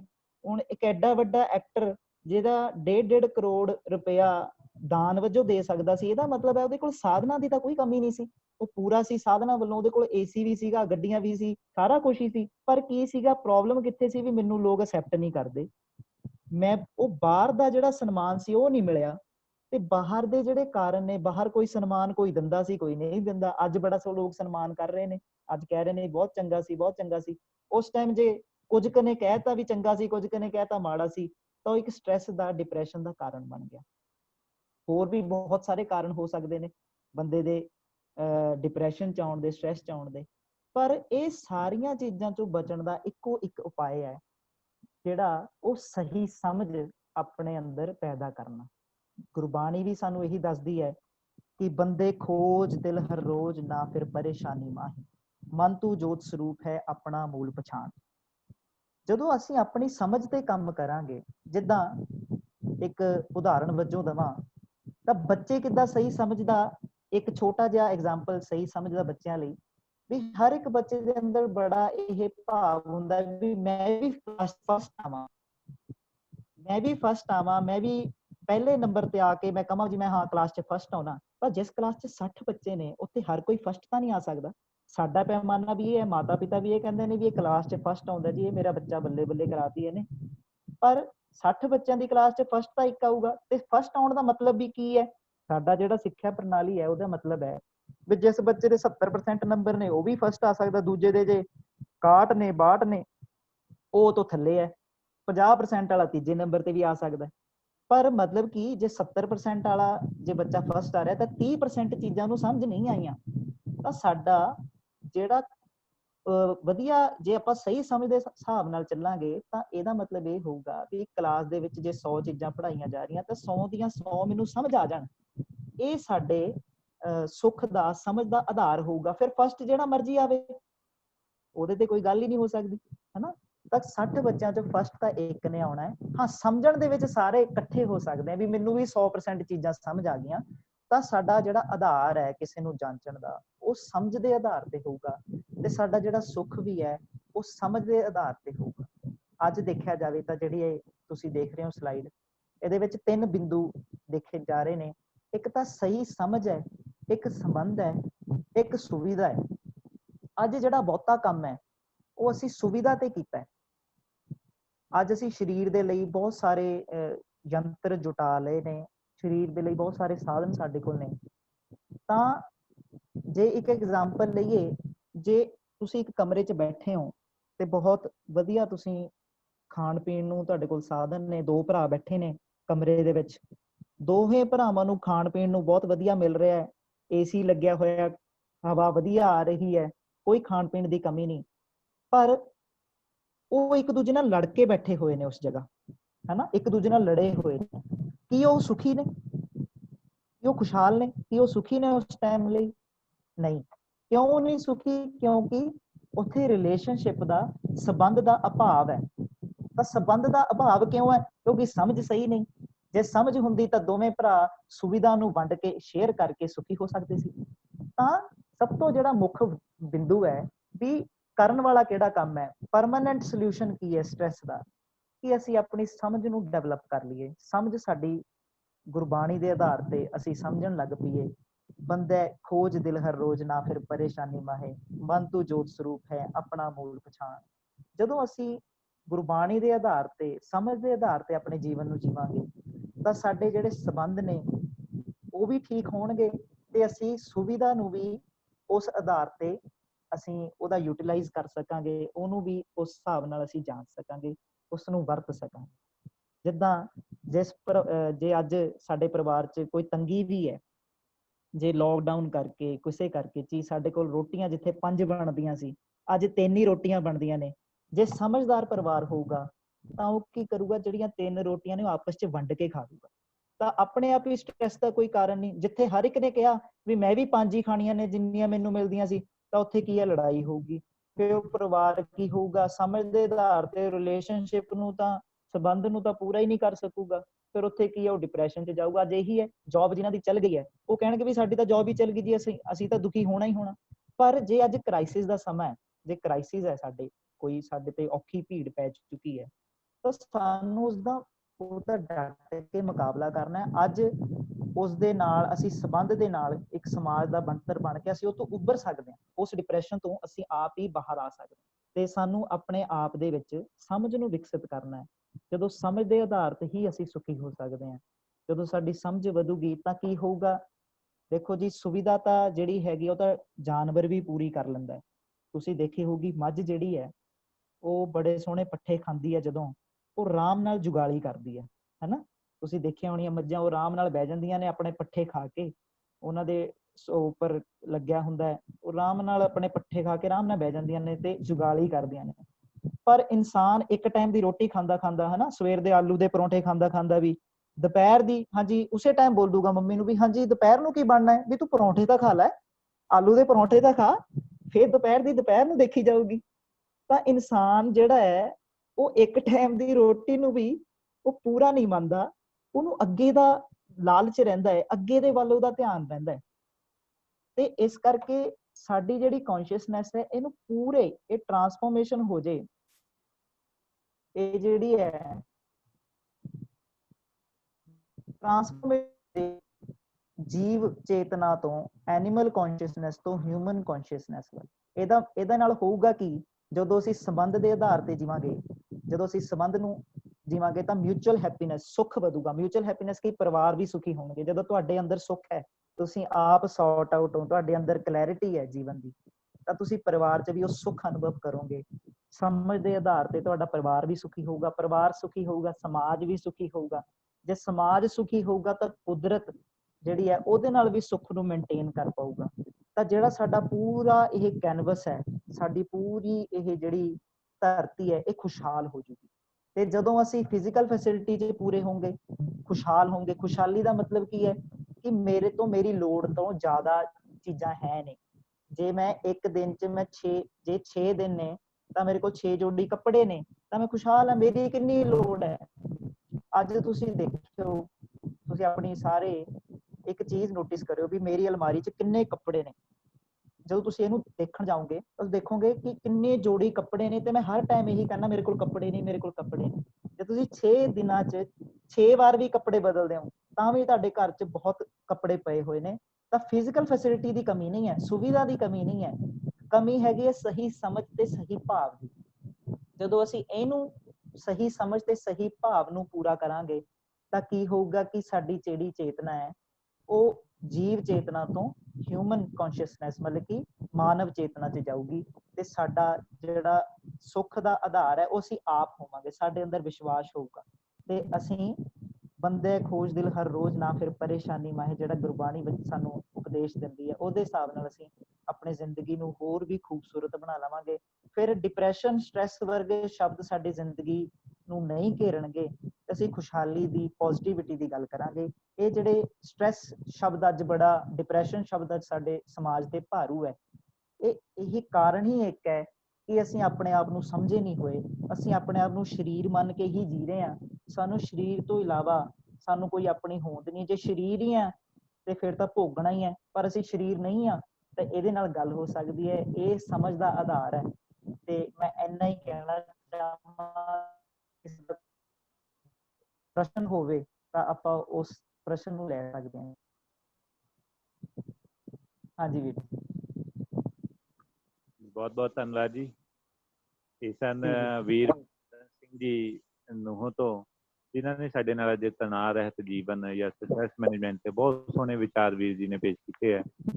ਅੱਜ ਦਾ ਜਿਹੜਾ ਸਮਾਂ ਹੈ ਉਹਦੇ 'ਚ ਹਰ ਬੰਦਾ ਸਟ੍ਰੈਸ ਹੈ, ਚਾਹੇ ਉਹ ਬੱਚਾ ਹੈ, ਚਾਹੇ ਨੌਜਵਾਨ ਹੈ, ਚਾਹੇ ਬਜ਼ੁਰਗ ਨੇ, ਤੇ ਹਰ ਬੰਦੇ ਨੂੰ ਤਣਾਅ ਹੈ। ਤੇ ਅੱਜ ਇਹਨਾਂ ਨੇ ਬੜਾ ਕਲੀਅਰਲੀ ਕੀਤਾ ਕਿ ਜਿਹੜਾ ਤਣਾਅ ਹੈ ਸਿਰਫ ਸਾਡੀ ਸੋਚ ਕਾਰਨ ਹੀ ਬਣਿਆ ਹੋਇਆ ਹੈ, ਕਿ ਅਗਰ ਅਸੀਂ ਆਪਣੀ ਸੋਚ ਨੂੰ ਚੜ੍ਹਦੀ ਕਲਾ ਲਈ ਕਰ ਲਈਏ, ਆਪਣੀ ਸੋਚ ਨੂੰ ਵਧੀਆ ਕਰ ਲਈਏ, ਤਾਂ ਇਹ ਤਣਾਅ ਜਿਹੜਾ ਇਹ ਰੋਗ ਸਾਡੇ ਤੇ ਲੱਦਿਆ ਹੋਇਆ ਹੈ, ਬੋਝ ਲੱਦਿਆ ਹੋਇਆ ਹੈ, ਤਾਂ ਆਪਾਂ ਇਹ ਤੋਂ ਮੁਕਤੀ ਪਾ ਸਕਦੇ ਹਾਂ। ਸੋ ਜੀਵਨ ਨੂੰ ਹਮੇਸ਼ਾ ਜਿਹੜਾ ਅਸੀਂ ਪੋਜ਼ਿਟਿਵ ਵੇ ਨਾਲ ਦੇਖੀਏ, ਸਦਾ ਚੜ੍ਹਦੀ ਕਲਾ ਦੇ ਵਿੱਚ ਰਹੀਏ, ਤਾਂ ਚੜ੍ਹਦੀ ਕਲਾ ਹੋਵੇਗੀ। ਸੋ ਬਹੁਤ ਬਹੁਤ ਧੰਨਵਾਦ ਵੀਰ ਮਨਕਰਨ ਸਿੰਘ ਜੀ ਹੁੰਦਾ। ਬੱਚਿਆਂ ਦੇ ਅਗਰ ਇਸ ਵਿਸ਼ੇ ਨਾਲ ਰਿਲੇਟਡ ਕੋਈ ਸਵਾਲ ਹੋਣ ਤਾਂ ਉਹ ਗਰੁੱਪ ਦੇ ਵਿੱਚ ਪਾ ਸਕਦੇ ਆ ਜੀ। ਸੋ ਬਹੁਤ ਬਹੁਤ ਧੰਨਵਾਦ ਵੀਰ ਮਨਕਰਨ ਸਿੰਘ ਜੀ ਹੋਰਾਂ ਦਾ, ਜਿਨ੍ਹਾਂ ਨੇ ਵਿਸ਼ੇਸ਼ ਤੌਰ 'ਤੇ ਸਮਾਂ ਦਿੱਤਾ ਜੀ। ਸੋ ਹੁਣ ਮੈਂ ਅੱਗੇ ਬੇਨਤੀ ਕਰਾਂ ਪੰਜਾਬੀ ਵਿਰਸਾ, ਜਿਹਦੇ ਵਿੱਚ ਕੱਲ੍ਹ ਬੀਬਾ ਤਰਨਜੀਤ ਕੌਰ ਹੋਰਾਂ ਨੇ ਆਪ ਜੀ ਨਾਲ ਕੁਛ ਪੁਰਾਣੇ ਮਿੱਟੀ ਦੇ ਬਰਤਨਾਂ ਦੇ ਜਿਹੜੀ ਹੈ ਉਹ ਗੱਲ ਸਾਂਝੀ ਕੀਤੀ ਸੀਗੀ, ਤੇ ਮੈਂ ਹੁਣ ਬੇਨਤੀ ਕਰਾਂ ਬੀਬਾ ਤਰਨਜੀਤ ਕੌਰ ਜੀ ਨੂੰ ਕਿ ਉਹ ਪੰਜਾਬੀ ਵਿਰਸਾ ਤਹਿਤ ਜਿਹੜਾ ਬੱਚਿਆਂ ਨਾਲ ਅੱਜ ਦਾ ਵਿਸ਼ਾ ਜਿਹੜਾ ਉਹ ਸਾਂਝਾ ਕਰਨ, ਜੋ ਚੀਜ਼ ਉਹ ਨਵੀਂ ਲੈ ਕੇ ਆਏ ਹੈ ਉਹ ਬੱਚਿਆਂ ਨਾਲ ਸਾਂਝੀ ਕਰਨ ਜੀ। ਬੀਬਾ ਤਰਨਜੀਤ ਕੌਰ।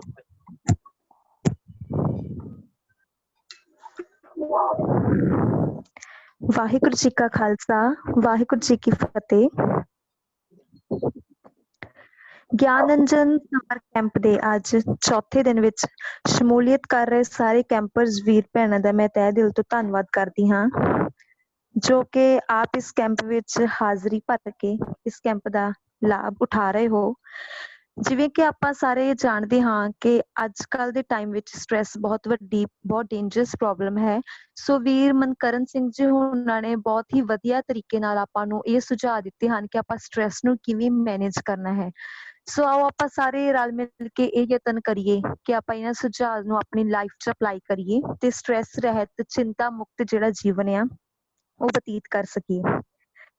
ਜਿਵੇਂ ਕਿ ਆਪਾਂ ਸਾਰੇ ਜਾਣਦੇ ਹਾਂ ਕਿ ਇਸ ਗਿਆਨ ਅੰਜਨ ਸਮਰ ਕੈਂਪ ਦਾ ਇੱਕ ਇਹ ਵੀ ਅਹਿਮ ਹਿੱਸਾ ਹੈ ਕਿ ਆਪਾਂ ਰੋਜ਼ ਆਪਣੀ ਵਿਰਾਸਤ ਵਿੱਚੋਂ, ਆਪਣੇ ਵਿਰਸੇ ਵਿੱਚੋਂ ਕੁਝ ਨਾ ਕੁਝ ਨਵਾਂ ਜਾਣਦੇ ਹਾਂ, ਜਾਂ ਕਈ ਚੀਜ਼ਾਂ ਨੂੰ ਆਪਾਂ ਦੁਹਰਾਉਂਦੇ ਹਾਂ, ਰਿਪੀਟ ਕਰਦੇ ਹਾਂ, ਉਹਨਾਂ ਨੂੰ ਯਾਦ ਵਿੱਚ ਲਿਆਉਂਦੇ ਹਾਂ। ਸੋ ਜਿਵੇਂ ਪਿਛਲੇ ਦਿਨਾਂ ਵਿੱਚ ਪੁਰਾਣੇ ਸੰਦ ਜਾਂ ਪੁਰਾਣੇ ਬਰਤਨਾਂ ਬਾਰੇ ਗੱਲ ਕੀਤੀ ਗਈ, ਉਹ ਵੀ ਅੱਜ ਕੁਝ ਨਵੀਆਂ ਚੀਜ਼ਾਂ, ਕੋਈ ਪੁਰਾਣੀਆਂ ਚੀਜ਼ਾਂ ਜਿਹੜੀਆਂ ਆ ਉਹਨਾਂ ਨੂੰ ਆਪਾਂ ਦੁਬਾਰਾ ਦੇਖਾਂਗੇ, ਜਿਹੜੀਆਂ ਕਾਫੀ ਟਾਈਮ ਤੋਂ ਅਲੋਪ ਹੋ ਚੁੱਕੀਆਂ ਜਾਂ ਘੱਟ ਦਿਖਾਈ ਦਿੰਦੀਆਂ। ਸੋ ਮੈਂ ਇਹ ਗੱਲ ਕਰਨ ਤੋਂ ਪਹਿਲਾਂ ਕੁਝ ਸਿੱਕਿਆਂ ਬਾਰੇ ਗੱਲ ਕਰਾਂਗੀ, ਜਿਹੜੇ ਹੁਣ ਇੱਕ ਤੁਹਾਨੂੰ ਤਸਵੀਰ ਤੁਹਾਡੀ ਸਕਰੀਨ ਤੇ ਦਿਖਾਈ ਦੇ ਰਹੀ ਹੈ, ਉਹ ਹਨ ਜੀ ਮੋਹਰਾਂ। ਕੋਈ ਵੀ ਜਦੋਂ ਰਾਜ ਸਥਾਪਿਤ ਹੁੰਦਾ ਹੈ, ਜਦੋਂ ਵੀ ਕੋਈ ਮਹਾਰਾਜਾ, ਰਾਜਾ ਆਪਣਾ ਰਾਜ ਸਥਾਪਿਤ ਕਰਦਾ ਹੈ, ਤਾਂ ਉਹ ਆਪਣੇ ਇੱਕ ਸਿੱਕਾ, ਆਪਣੇ ਇੱਕ ਮੋਹਰ ਜਾਰੀ ਜ਼ਰੂਰ ਕਰਦਾ ਹੈ। ਇਹ ਜਿਹੜੇ ਸਿੱਕੇ ਹਨ, ਇਹ ਬਾਬਾ ਬੰਦਾ ਸਿੰਘ ਜੀ ਦੇ ਬਹਾਦਰ ਜੀ ਦੇ ਟਾਈਮ ਤੇ ਸਥਾਪਿਤ ਕੀਤੇ ਗਏ ਸੀ। ਇਹ ਸਿੱਕਿਆਂ ਦੀ ਕੋਈ ਅਮਾਉਂਟ ਨਹੀਂ ਨਾ ਉੱਪਰ ਲਿਖੀ ਹੋਈ ਸੀ ਕਿ 1 ਰੁਪਇਆ ਜਿੱਦਾਂ ਆਪਣੇ ਅੱਜ ਕੱਲ੍ਹ ਲਿਖੇ ਹੁੰਦੇ ਆ। ਇਹ ਸਿਰਫ ਚਾਂਦੀ ਤੇ ਸੋਨੇ ਦੇ ਬਣੇ ਹੋਏ ਸਨ, ਤੇ ਉਹਨਾਂ ਦੇ ਹਿਸਾਬ ਨਾਲ ਇਹ ਡਿਸਟਿੰਗੁਇਸ਼ ਕੀਤੇ ਜਾਂਦੇ ਸੀ ਕਿ ਸੋਨੇ ਦੀ ਮੋਹਰ ਹੈ, ਇਹ ਚਾਂਦੀ ਦੀ ਮੋਹਰ ਹੈ, 5 ਸੋਨੇ ਦੀਆਂ ਮੋਹਰਾਂ, 5 ਚਾਂਦੀ ਦੀਆਂ ਮੋਹਰਾਂ। ਇਸ ਤਰੀਕੇ ਨਾਲ ਇਹਨਾਂ ਦੀ ਜਿਹੜੀ ਕੁਆਂਟੀਟੀ ਆ ਉਹ ਦੇਖੀ ਜਾਂਦੀ ਸੀ। ਜਦੋਂ ਬਾਬਾ ਬੰਦਾ ਸਿੰਘ ਬਹਾਦਰ ਜੀ ਦਾ ਰਾਜ ਸਥਾਪਿਤ ਹੋਇਆ ਸੀ, ਉਸ ਟਾਈਮ ਤੇ ਉਹਨਾਂ ਨੇ ਇੱਕ ਮੋਹਰ ਬਣਾਈ ਸੀ, ਜਿੱਦਾਂ ਅੱਜ ਆਪਾਂ ਕੋਈ ਵੀ ਚੀਜ਼ ਉੱਤੇ ਸਟੈਂਪ ਲਗਵਾਉਂਦੇ ਆ, ਆਪਣੀ ਇੰਡੀਅਨ ਮੋਹਰ ਲੱਗਦੀ ਆ, ਉਵੇਂ ਬਾਬਾ ਬੰਦਾ ਸਿੰਘ ਬਹਾਦਰ ਜੀ ਦੇ ਰਾਜ ਵਿੱਚ ਵੀ ਇੱਕ ਮੋਹਰ ਬਣਾਈ ਗਈ ਸੀ। ਉਸ ਮੋਹਰ ਵਿੱਚ ਜੋ ਮੋਹਰ ਲੱਗਦੀ ਸੀ, ਸਟੈਂਪ ਲੱਗਦੀ ਸੀ, ਉਹਦੇ ਤੇ ਕੀ ਲਿਖਿਆ ਹੁੰਦਾ ਸੀ? ਉਹ ਸੀ, ਦੇਗੋ ਤੇਗੋ ਫਤਿਹ ਨੁਸਰਤੇ ਬੇਦ ਰੰਗ ਯਾਫਤ ਅਜ਼ ਨਾਨਕ ਗੁਰੂ ਗੋਬਿੰਦ ਸਿੰਘ। ਮੈਂ ਦੁਬਾਰਾ ਬੋਲ ਰਹੀ ਹਾਂ ਜੀ, ਦੇਗੋ ਤੇਗੋ ਫਤਿਹ ਨੁਸਰਤੇ ਬੇਦ ਰੰਗ ਯਾਫਤ ਅਜ਼ ਨਾਨਕ ਗੁਰੂ ਗੋਬਿੰਦ ਸਿੰਘ। ਜਿਸ ਤੋਂ ਭਾਵ ਹੈ ਕਿ ਗਰੀਬ ਨੂੰ ਭੋਜਨ ਦੇਣ ਵਾਲਾ, ਗਰੀਬ ਦੀ ਰੱਖਿਆ ਕਰਨ ਵਾਲਾ ਅਤੇ ਗਰੀਬ ਨੂੰ ਜਿਤਾਉਣ ਵਾਲਾ ਉਹ ਸਿਰਫ ਉਹੀ ਨਾਨਕ ਗੋਬਿੰਦ ਸਿੰਘ ਜੀ ਹਨ। ਇਸ ਤੋਂ ਆਪਾਂ ਨੂੰ ਇਹ ਪਤਾ ਚੱਲਦਾ ਹੈ ਕਿ ਬਾਬਾ ਬੰਦਾ ਸਿੰਘ ਬਹਾਦਰ ਜੀ ਨੇ ਆਪਣੇ ਰਾਜ ਵਿੱਚ ਉਹੀ ਮੋਹਰ ਚਲਾਈ ਜਿਸ ਵਿੱਚ ਪੰਥਕ ਸੋਚ ਸਾਬਤ ਹੁੰਦੀ ਸੀ ਤੇ ਉਹਨਾਂ ਦੀ ਨਿਮਰਤਾ ਭਾਵ ਜ਼ਾਹਰ ਹੁੰਦਾ ਸੀ। ਇਸ ਤੋਂ ਥੋੜਾ ਅੱਗੇ ਵਧਦੇ ਹੋਏ ਜਿਹੜੀ ਮੋਹਰ ਤੁਹਾਨੂੰ ਅੱਗੇ ਦਿਖਾਈ ਦੇ ਰਹੀ ਹੈ, ਇਹ ਮਹਾਰਾਜਾ ਰਣਜੀਤ ਸਿੰਘ ਜੀ ਦੇ ਸਮੇਂ ਵਿੱਚ ਸੀ। ਮਹਾਰਾਜਾ ਰਣਜੀਤ ਸਿੰਘ ਜੀ ਨੇ ਵੀ ਆਪਣੇ ਖਾਲਸਾ ਰਾਜ ਵਿੱਚ ਆਪਣੇ ਨਾਮ ਦੀ ਮੋਹਰ ਚਲਾਉਣ ਦੀ ਜਗ੍ਹਾ ਤੇ ਗੁਰੂ ਨਾਨਕ ਪਾਤਸ਼ਾਹ ਜੀ ਦੀ ਮੋਹਰ ਚਲਾਈ ਸੀ। ਉਹਨਾਂ ਨੇ ਹੋਰ ਵੀ ਕਈ ਇਹੋ ਜਿਹੇ ਸਿੱਕੇ ਬਣਾਏ ਸੀ ਜਿਨ੍ਹਾਂ ਤੇ ਕੁਝ ਲਿਖਿਆ ਹੁੰਦਾ ਸੀ, ਹਰੇਕ ਸਿੱਕੇ ਤੇ ਕੁਝ ਅਲੱਗ-ਅਲੱਗ ਲਿਖਿਆ ਹੁੰਦਾ ਸੀ। ਉਹਨਾਂ ਦੇ ਵੀ ਇਸ ਕੰਮ ਤੋਂ ਇਹ ਪਤਾ ਚੱਲ ਰਿਹਾ ਸੀ ਕਿ ਉਹਨਾਂ ਵਿੱਚ ਆਪਣਾ ਆਪ ਜਿਹੜਾ ਗਵਾ ਕੇ ਨਿਮਰਤਾ ਦੇ ਭਾਵ ਸੀ, ਉਹਨਾਂ ਵਿੱਚ ਵੀ ਉਹਨਾਂ ਨੇ ਗੁਰੂ ਨਾਨਕ ਪਾਤਸ਼ਾਹ ਦੀ ਮੋਹਰ ਚਲਾਈ ਸੀ। ਅੱਗੇ ਇੱਕ ਤਸਵੀਰ ਤੁਹਾਨੂੰ ਦਿਖਾਈ ਦੇ ਰਹੀ ਹੋਵੇਗੀ ਜਿਸ ਤੇ ਅਕਾਲ ਸਹਾਈ ਲਿਖਿਆ ਹੈ। ਇਹ ਕੁਝ ਹੋਰ ਵੀ ਤਸਵੀਰਾਂ ਸਨ ਜਿਨ੍ਹਾਂ ਤੇ ਉਹਨਾਂ ਨੇ ਕੁਝ ਅਲੱਗ ਹਰੇਕ ਮੋਹਰ ਤੇ ਹਰੇਕ ਸਿੱਕੇ ਤੇ ਕੁਝ ਅਲੱਗ ਲਿਖਿਆ ਹੁੰਦਾ ਸੀ।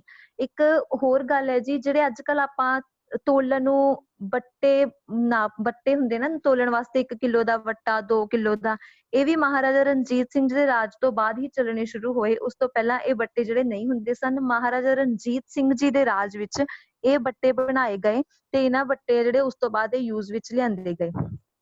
ਉਸ ਤੋਂ ਬਾਅਦ ਆਪਣੀ ਇੰਡੀਅਨ ਕਰੰਸੀ ਆ ਗਈ। ਇੰਡੀਅਨ ਕਰੰਸੀ ਵਿੱਚ ਵੀ ਪਹਿਲਾਂ ਬਹੁਤ ਸਾਰੇ ਇਹੋ ਜਿਹੇ ਸਿੱਕੇ ਹੁੰਦੇ ਸੀ ਜਿਨ੍ਹਾਂ ਤੇ ਪਹਿਲਾਂ ਕੁਝ ਨਹੀਂ ਸੀ ਲਿਖਿਆ ਹੁੰਦਾ। ਉਸ ਤੋਂ ਬਾਅਦ ਇੰਡੀਅਨ ਕਰੰਸੀ 'ਚ ਛੋਟੇ ਸਿੱਕੇ ਬਣੇ, ਜਿਵੇਂ ਅੱਜ ਕੱਲ ਆਪਾਂ 1 ਰੁਪਇਆ ਤਾਂ 2 ਰੁਪਏ, 5, 10 ਰੁਪਏ ਦੇ ਸਿੱਕੇ ਤਾਂ ਜ਼ਰੂਰ ਦੇਖੇ ਆ।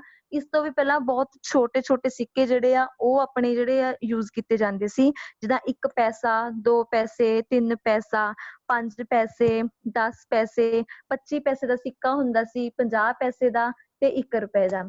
ਜਿਹੜਾ 25 ਪੈਸੇ ਦਾ ਸਿੱਕਾ ਆ, ਇਸਨੂੰ ਉਸ ਟਾਈਮ ਤੇ ਚਵੰਨੀ ਕਿਹਾ ਜਾਂਦਾ ਸੀ। 25 ਪੈਸੇ ਦੇ ਸਿੱਕੇ ਨੂੰ ਚਵੰਨੀ ਇਸ ਲਈ ਕਿਹਾ ਜਾਂਦਾ ਸੀ ਕਿਉਂਕਿ ਉਹ 1 ਰੁਪਏ ਦਾ ਚੌਥਾ ਹਿੱਸਾ ਹੁੰਦਾ ਸੀ, ਤੇ 50 ਪੈਸੇ ਦੇ ਸਿੱਕੇ ਨੂੰ ਅਠੰਨੀ ਕਿਹਾ ਜਾਂਦਾ ਸੀ। 1 ਰੁਪਏ ਦਾ ਅੱਧ ਹੋਣ ਦੇ ਕਾਰਨ ਉਹਨੂੰ ਅਠੰਨੀ ਕਿਹਾ ਜਾਂਦਾ ਸੀ।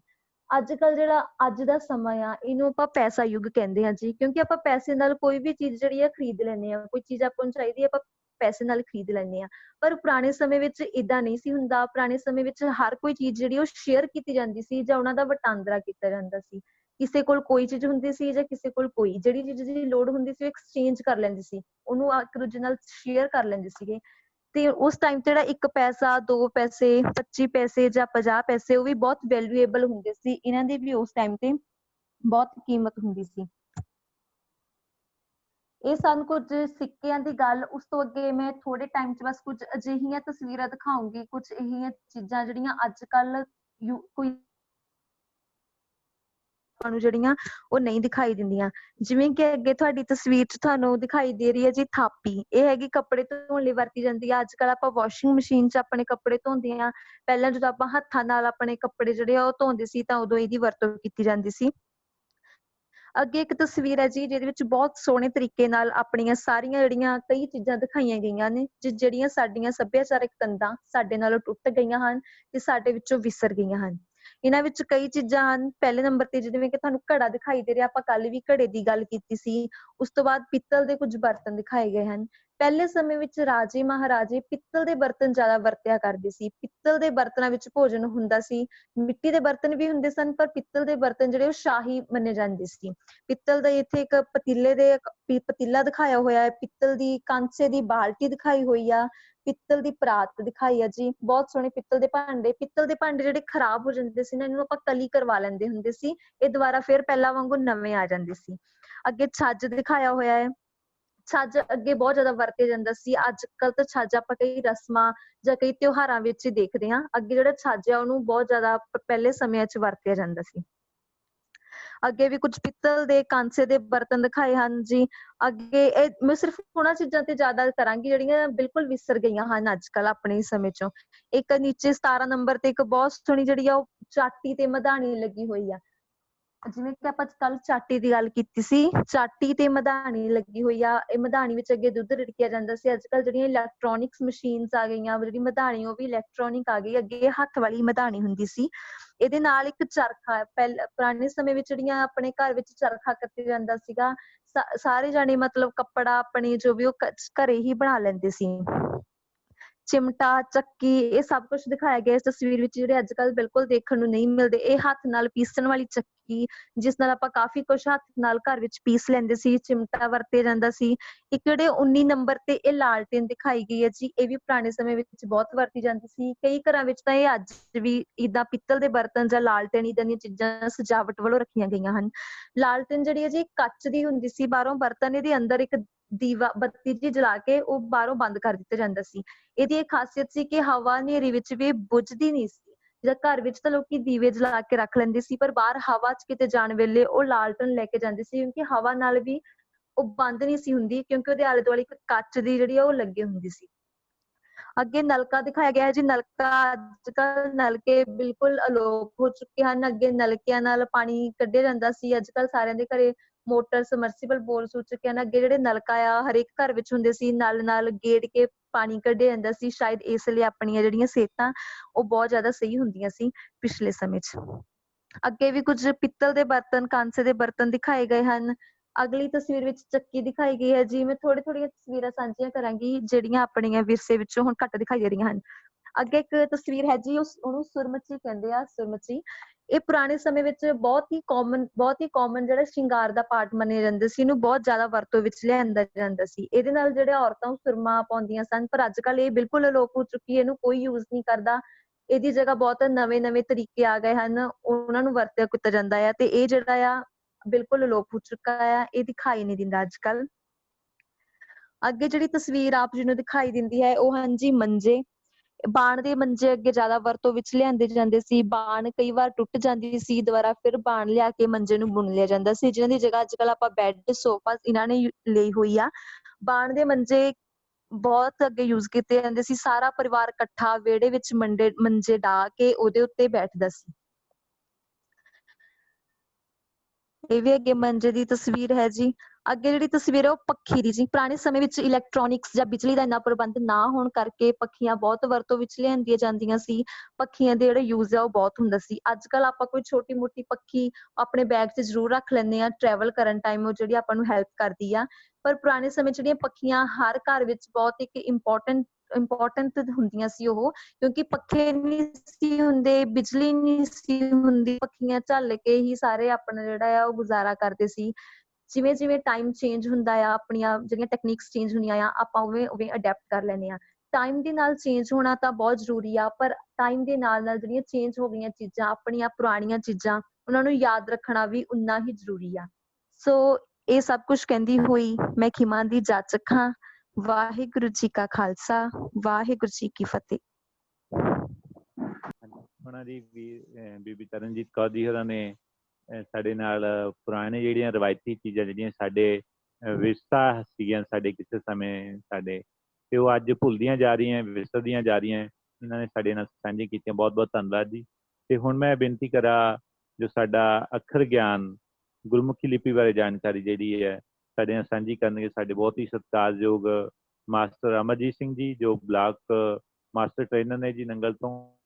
ਉਹ ਸਾਡੇ ਨਾਲ ਜੁੜ ਚੁੱਕੇ ਨੇ ਜੀ। BMT ਨੰਗਲ ਨਾਂ ਦੇ ਨਾਲ ਉਹਨਾਂ ਦਾ ID ਹੈ ਜੀ। ਕਿਰਪਾ ਕਰਕੇ ਅਨਮਿਊਟ ਕਰ ਦਿਓ ਜੀ। ਤੇ ਵੀਰ ਅਮਰਜੀਤ ਸਿੰਘ ਜੀ ਸਾਡੇ ਨਾਲ ਅੱਖਰ ਗਿਆਨ ਦੇ ਸੰਬੰਧਿਤ ਵਿਚਾਰ ਜਿਹੜੇ ਹੈ ਸਾਂਝੇ ਕਰਨਗੇ ਜੀ।